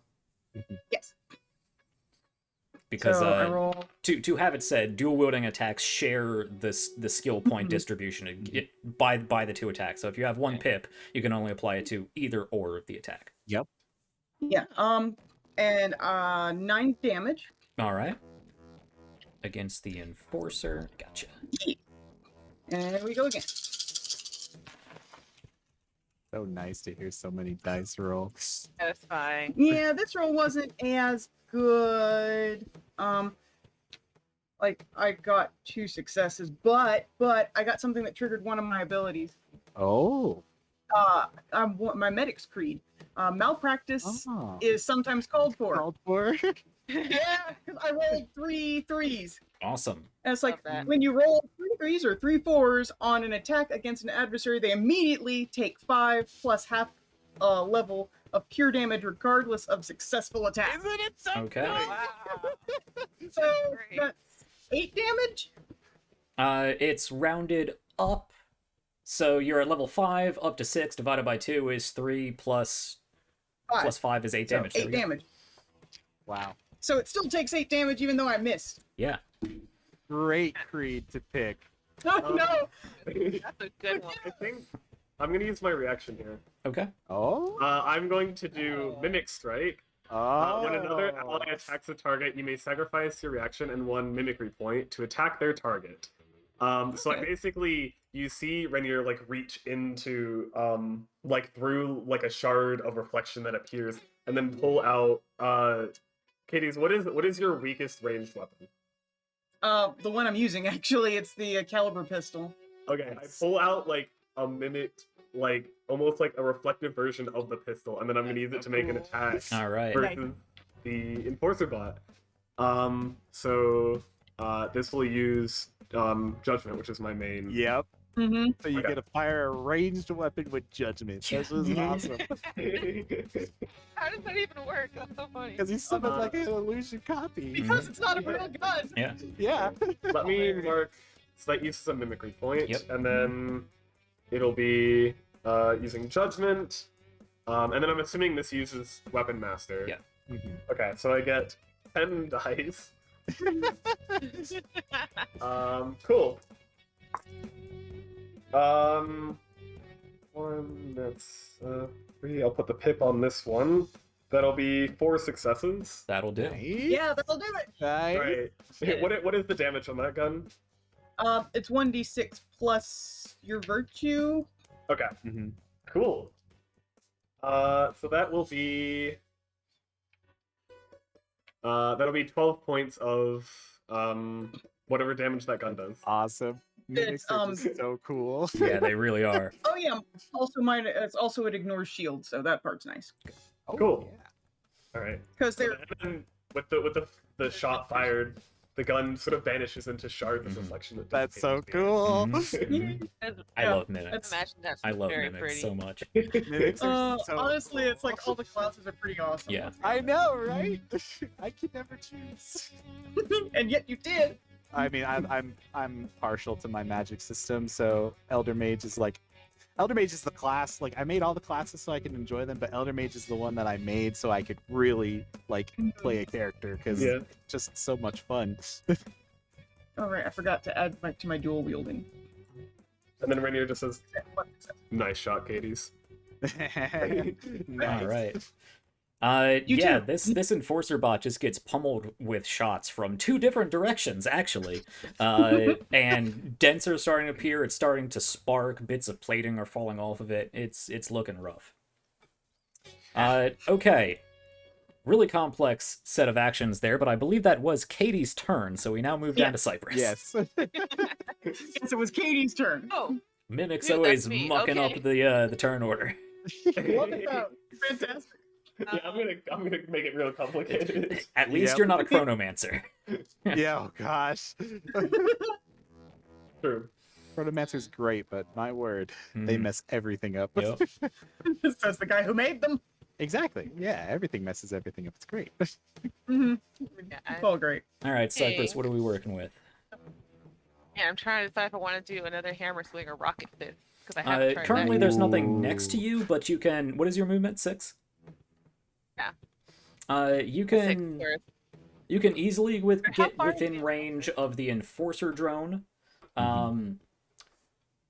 but you would have to sprint to get to either of the repair drones.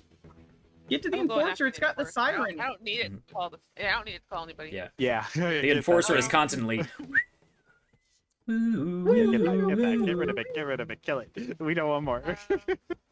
Okay. Yeah, I'm gonna run up to the enforcer and use my hammer again. Nice. But I want to also use this adrenal flame It says extra action after a successful hit. So let me try that first. Yeah, That's so make what? your attack Yeah, first. let's see if you hit first. 1, 2, 3, 4. Nice. That'll do. Oh, with the adrenal flame. Yeah. So the adrenal flame. Hang on, let me go back to it. All this scrolling. Where'd it go? Oh no. Oh, God. Let me scroll back up. There. Okay. Okay. So yeah, if I have to do a contested vitality check for. Mhm. So. Oh, see what the dang, they vitality- take so much damage if they fail. Good. I wrote this? Yes, you wrote this. I got 2 successes on the vitality check. So it's do you not have any pits? Contested stuff. For vitality, no. Oh, Yeah, it's just not vitality? Not unless you have Yeah. the virtuous expertise Oh, that's right. and Yeah, took I looked at vitality. that. Ooh, apparently, I'm not virtuous enough. Well, you're So, not a cleric this time.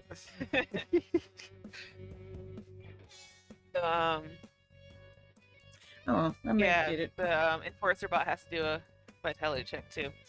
Okay.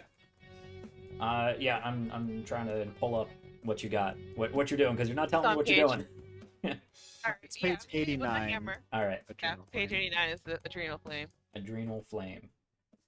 There we Yes. are. All right. So what do I got to do?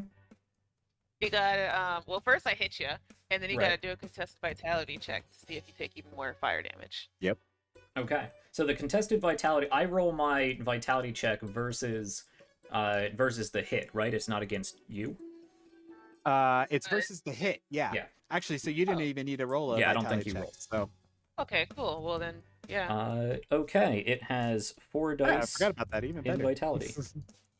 So you need all 4. Yeah. Yeah. And I don't get it. So what happens? Nice. So the original damage is 15. All right. Mhm. And then also now you take power plus 2 times my battle charges. So that's another 5 plus 4. So that's another 9 points of damage. Nice. That's 9 points of damage. So that's 24 points of damage. Okay. 9 of How you are how would you fire. like to completely wreck this enforcer drone? Oh, Nice. yeah. Yes. Okay, so I want to bring my hammer up super high and swing it down so hard that it catches it gets friction or something, I guess, and catches fire and smacks the heck out of the thing, and the robot catches on fire too. And of course I have to shake my arm to put it out. But yeah. Yeah, you are made of wood. Fire is a little Yeah. but it's what you do. Don't say Yeah, you're fire used to it. here. Yeah.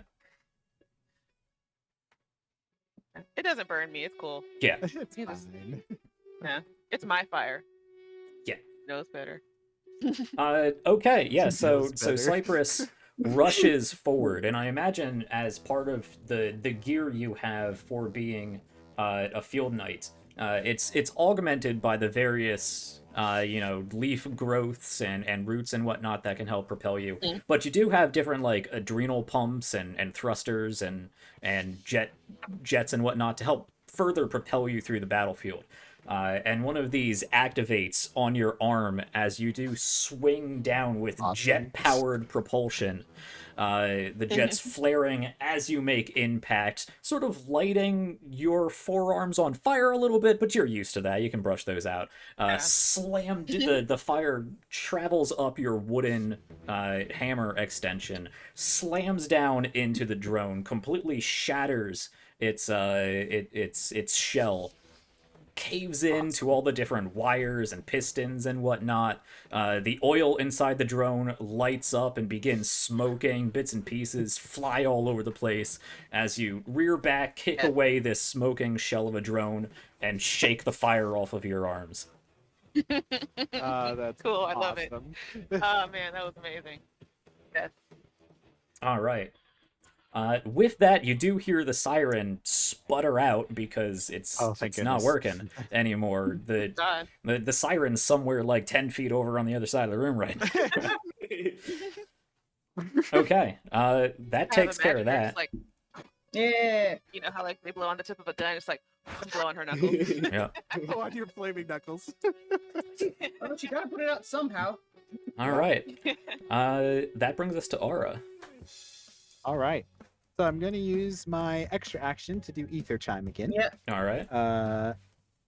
So you guys roll. So the two drones roll a Arcanting or Vitality check All right.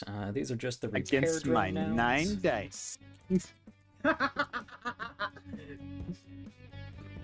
I had 3 dice. I rolled 3 successes. I got 4, so we Still almost failed. tied. Yeah. But yeah.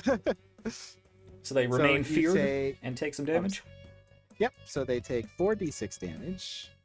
Yeah. Not 4d6, but 4d6. Yep. I mean, I like 46. I like 4d6. Yeah, 4d6 is also nice. So they take 12 damage, All right.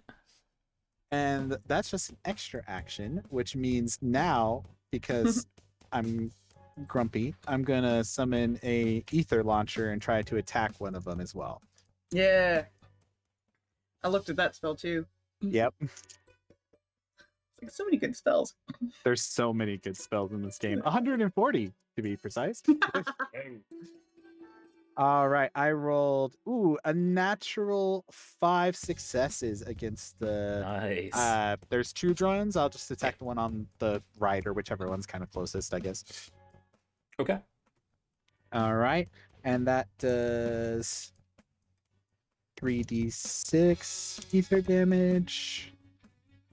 4, 5, 6, 7, 8, 9, 10, plus my so 17, because I get to add my mentality to this one. All right. So 17 additional damage from the ether launcher, and now that is on cooldown for 4 rounds. because- And you crit there, right? Yes. Oh, right. Right. So that's an So- extra Forget about d6 that. and a roll, because that applies to spells too, right?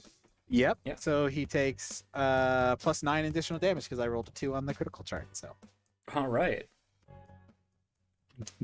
Ara's too old for this. She doesn't, Yeah. want, doesn't want to deal with All right. any old drones. Yeah, you can see likewise these repair drones look like they need to repair themselves. They're not good. They're like Good. one of them's hovering just a few inches off the ground, its thrusters are sputtering. The other one has like most of its plating knocked off and like its arms are all twitchy. Just put them out of their misery. Just kill them already. I'm trying. Anything else from Aura? Already. Yeah. That's it. All right. Already dead. Well, the repair drones are feared, but they can't really get any further away than yeah, they already so are. it doesn't do much. So they're just going to make some attacks. Right now, everyone's fairly far from them, and the bolt gun doesn't have that great of a range, so they're going to have to roll with -1 bonus dice. Who are they attack? One of them is going to... one of them's going to go for Rainier. Or his illusion. Or his illusion, yep. That's the one. Okay. So that is 4 plus 2 minus 1 because it's long range. Roll that. That is a whole bunch of nothing is what that is. Yeah. I rolled 4 failures, almost a critical failure. That Oh, would wow. that would have jammed the gun. That would have been bad. Would've been Okay. Awesome. So a bolt No, just it goes would've been flying awesome. somewhere. This is the one whose arm is all twitchy, like it's trying to shoot Rainier over there, and the bolt just goes flying off in some other weird direction. The other one, equally as bad, also at distance, is going to take a shot at Cypress. That's Try. Let's have 4 that's successes. yeah. It managed 2. A little closer this time, but not enough. Not enough. I'm Uh, assuming they're probably average Huge. level adversaries. So it Yeah, makes sense. yeah. And they were repair actually built for melee because they're repair drones. They were built for being Right. up close. So this ether charm is Good job, ruining them. Yeah. I'll give this away because they're practically dead at this point anyway. Their special ability is Disassembler. On a successful melee attack, it inflicts armor break. Oh, that's Yeah, Oh. which is mean. Which is mean. Yeah, That's my it's like, part. man, Broke you're that. super lucky you didn't get it. Yeah, you guys shut down this fight really well. Really well. Without even realizing we were. Yeah. And I thought I was like, I was in a really bad spot in the beginning. Don't worry. I'll be fine. I'm a mimic. I can handle multiple enemies at once. Stunned. Yeah.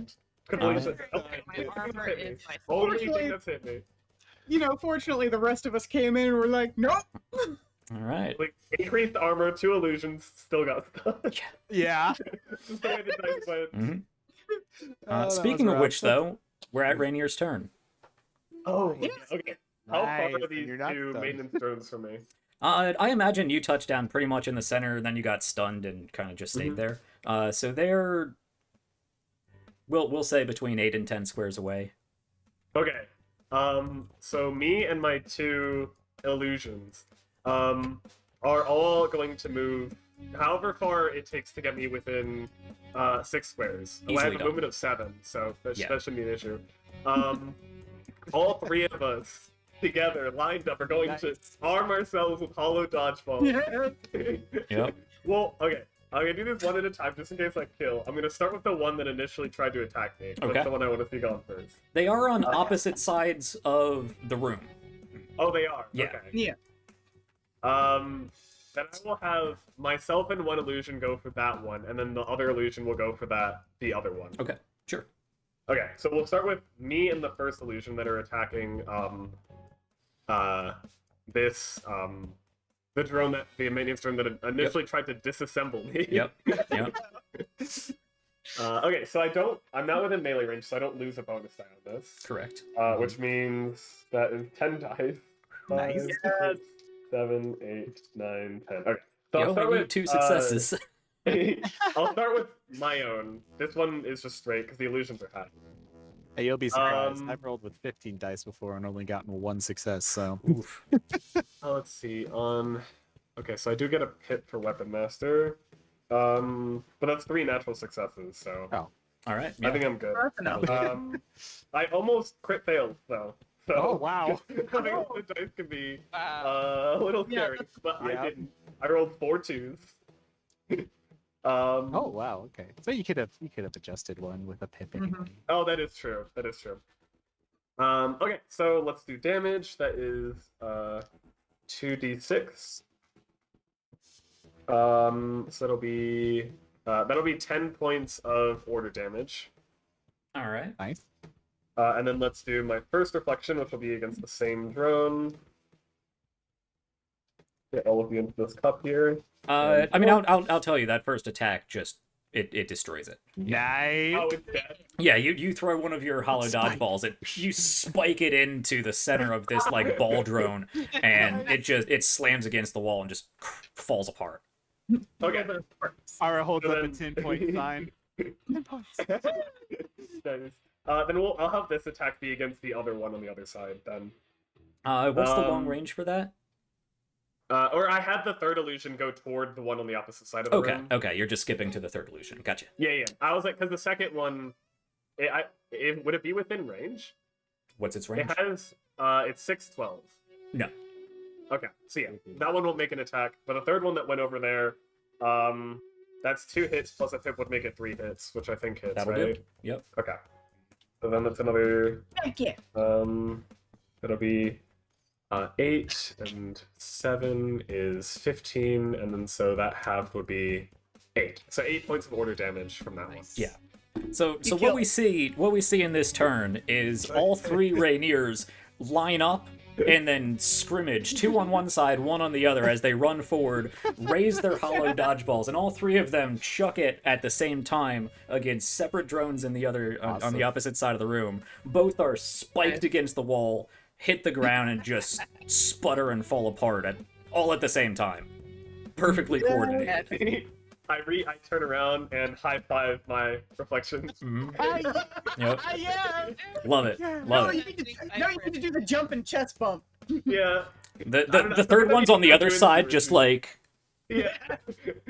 I use creation to make like a small little sound of a crowd cheering. there you go. Just Like, Yeah, all throws 3 of my us. sleeves around her hands like pom poms and waves them. I know, it's like you're just. Well, I love that we're feeding into this. It's with great. with the sounds of several explosions and then a lot of cheering. Oh, right. the Oh, the grav right. the grav lift shaft falls silent. Aside from the occasional electrical discharge and sputter of damaged drones, as you are down, presumably just outside the cargo bay, the elevator shaft's cargo door to the compound that you're trying to get into. Mhm. Nice. And that pretty much brings us to 5 o'clock. Yeah. That's when we're done. Yeah, that's it. Hell yeah. Wrapped up perfectly at the end of that combat. Yeah. So we will pick up next week with getting through this door, which I'm sure isn't going to be a problem between programming and mechanics and maybe muscle if you really need to. Yeah. Yeah. And Combination then of all. yeah. And then we can actually infiltrate the Hierophants of Rack compound, and you guys can decide whether you're going for the nav data or the ship, and then we just need to get to the observatory, the stellar forge, stellar engine. Awesome. Oh, we just I'm need to excited. get there. I'm so sad I'm not going to be able to play next week. Yeah, that's Oh, true. No. Yeah. Yeah. Ah. Dang it. I Uh, am very sorry. I wish yeah. I could be. all I right. will try to sufficiently Okay. showboat for you. Oh, this is fun. I saved a lot of really cool abilities, so don't be afraid to use them. Sure. Right, okay. I'm gonna have to autopilot a mimic on top of everything. Oh, no. Oh no. Alright. If it comes down to it, the okay. dodgeballs are really good. So Mhm. just like pop out to illusions and Yeah, just just start spam dodgeballs. like rapid Yeah. firing. I think Yeah. that'll do great. Yeah. Yeah. You reflect some stuff if that comes up, but Word. Yeah. Okay, great. So after a little bit of conversation back and forth, will they, won't they, you guys decided to go for the grav lift side of things, made your way all the way down there, past a few different obstructions, and past these hacked security drones, and you guys are right outside the compound. So we're going to, you guys bypassed the whole Ganger Row, the whole Four Maulers territory, so you won't be having to worry about them next turn. You're going to open up right Okay. into the compound. Goodness. Nice. I will, Cool. however, when I release this this module, this adventure path, whatever you want to call it, that'll all be in there, so you can see what might have been. If when we're done with this, that's going to go up on Patreon. So if you want to see what might have been and play through this yourself, I'm going to have this all written up for you. Yeah. Which will be amazing. Mhm. And I also will happily, if you want to actually write something up and turn it into an official module, I can use my designing stuff that I have and actually turn it into Yeah, an official one for you. yeah. We can do that. Awesome. Yeah, we'll Yeah. talk. We'll talk. Yeah. All right. Cool. Let me go ahead and turn off the battle music for our outro. Turn that off. I really like that battle music. I think that really added to That the felt good. It was the great. ambiance. Felt Yeah. like a video game. Yeah. I liked it. Yeah. Okay. It's too quiet now. So it is a little quiet now. I should just have some less intense ambient music in the background. All right, so I've been playing for the last 3 hours with all 3 of my screens full of stuff. So now I'm that I sure. bring back OBS, I'm glad everything is still working. So hello, OBS and audience and all of that. I hope you enjoyed the show. I had a ton of fun. I think, despite this being the first time we played, and really, I don't have really any more experience with this system than you guys as audience would have had, you know, going through the tutorial with me through the stream, or if you then watched the tutorial video on Patreon on YouTube, because that's pretty much what I've got. And I felt confident running this, really. I mean, there were a few hiccups. Nice. I had to look at a couple things. Trevor, you had to remind me of something here or there, but for That's fine. yeah, that's exactly my point here with RPGs Uncovered. We spent, I don't know, in total 4 hours learning this game. I spent a little bit of extra time building up, obviously, all of these custom enemies. But as far as game mechanics, 4 hours, doing a precise yeah. pick through of the system, and I felt good running this game, and I think it went really well. Awesome. I think it went Oh, really yeah. well. Here. Yeah. Yeah. Did I had a good time. It's great. And we Yeah. had some nifty. It's like, and we had some nifty things we could do. And Yeah. didn't even use all my stuff. Well, Mhm. we got plenty to go. It was cool. Yeah. Yeah. Oh, I know, it's not a complaint. It's like I just have more that I can do, and that's Yeah. awesome. I know. Yeah. You Yep. get so many abilities in the system. Mhm. At first, I was like, "This is gonna be impossible to keep track of," but now that I'm looking at it, I'm like, "No, it's just a lot of really cool stuff." I'm really Yeah, happy. And each thing kind of has like a use that comes up, so you don't get Mhm. so overwhelmed with what you're doing that it's Mhm. like, okay, cool. Yeah. Yeah, Even and I was just super trying to, happy. like, scout ahead. I had all this stuff. Mhm. I was Very super happy I versatile got system. to use one of my medic's creeds. Yeah. Yeah, that Medic came in handy. That was Yeah. awesome. It Yeah. was really good. I know. It was one of those where it's like I still do damage. Mm-hmm. Yep. Mhm. Also, Well, that was since- part of why I took it, because it's like, yes, and also because I'm playing into the questionable medical license. Sure. Yeah. Also, since I won't be here next week, if someone could please remember that Rainier still has True Sight up, because that lasts for an hour. Mhm. And Right. so if you want to have him scout ahead anymore, do the whole illusion pop, feel free to. I like the illusion But, pop. yeah, use that True Sight, because True Sight, Mhm. I'm so glad that I got to participate in that ambush round. Yeah. Yeah. Yeah. that was great. Illusions up Yeah, went away, that because it could have gone a lot worse if I got Oh, yeah. stunned without those illusions. Oh yeah. Mm-hmm. I'm glad I preemptively put the armor on you too. Yeah. That That saved was you good. from That was good few super. That hits. saved him for Yeah. sure. Mhm. I'm also glad that you participated in that surprise round and the rest of us didn't, Mhm. because Yeah. then I got a second to sort of figure out what the heck I'm gonna do. Yeah. Yeah, you Well, we guys will- can. Oh, I'm sorry. Go ahead. I was just gonna say we can dive into the analysis and whatnot in the after show that I hope everyone can stick around at least for a little bit for. So we're gonna cover all that in the after show. So if you want to see that, head over to Patreon. It's been so long since I've run D&D. I need to remind myself the different Patreon levels. But there is what is that called? There's No, there's adventure. there's adventure tier and then hero tier, I believe. Adventure is $5. I Hero mean, is you could always $10. just check the actual page. I know, but Requires so clicking for things. adventures, $5, you get access to obviously all the free stuff. You get access to after shows. You get access to the character sheets, which I'm going to be posting up here. Basically anything that my players would get, you would get access to. And then the hero tier is just bumped up to the GM level. So you'll get my game design notes. You'll get the module when it releases up on the GM side of things, up on the hero tier. You'll get all the enemy stat blocks, all that sort of stuff. So if you want to head over to Nice. Patreon and support us that way, if you want to see more RPGs uncovered, if you want to help me support other fantastic creators like Trever here, because most of that is going to go into improving the show and go right back into the community, to rule set creators and artists and really any creator that is out there that I can pull into this show.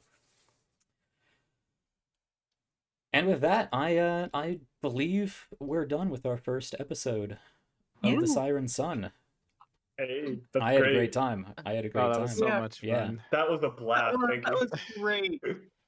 And I felt like it did a really good job of demonstrating the game, because we started out with some really good role play, seeing who you guys are, who your characters are, and what they're capable, and the deductive reasoning of hey, I have this and I have that, and what if we do this, yada yada. And then we had that whole skill section of how do we get through the shaft with all our various skills and abilities and spells, and then we got to combat. And then doing So the we- group check. And the group check. Yeah, we I got a mean, group check in we- there too. we showed off a lot of stuff. So I hope this was both enjoyable and helpful for all of you. I hope it was entertaining and equally educational, because I do feel like we did a pretty good job, like step by step going down Oh, combat, yeah. step by step going down how skills work, contested skills, all that stuff. So I do hope that these demos, demonstrative mini-series are just as helpful as they are entertaining, because that's kind of the whole point of RPGs Uncovered, to show that it's super easy to get into a new game. And Well, I feel that at the very least. I've had a lot of fun Mhm. getting into this. All right. Good.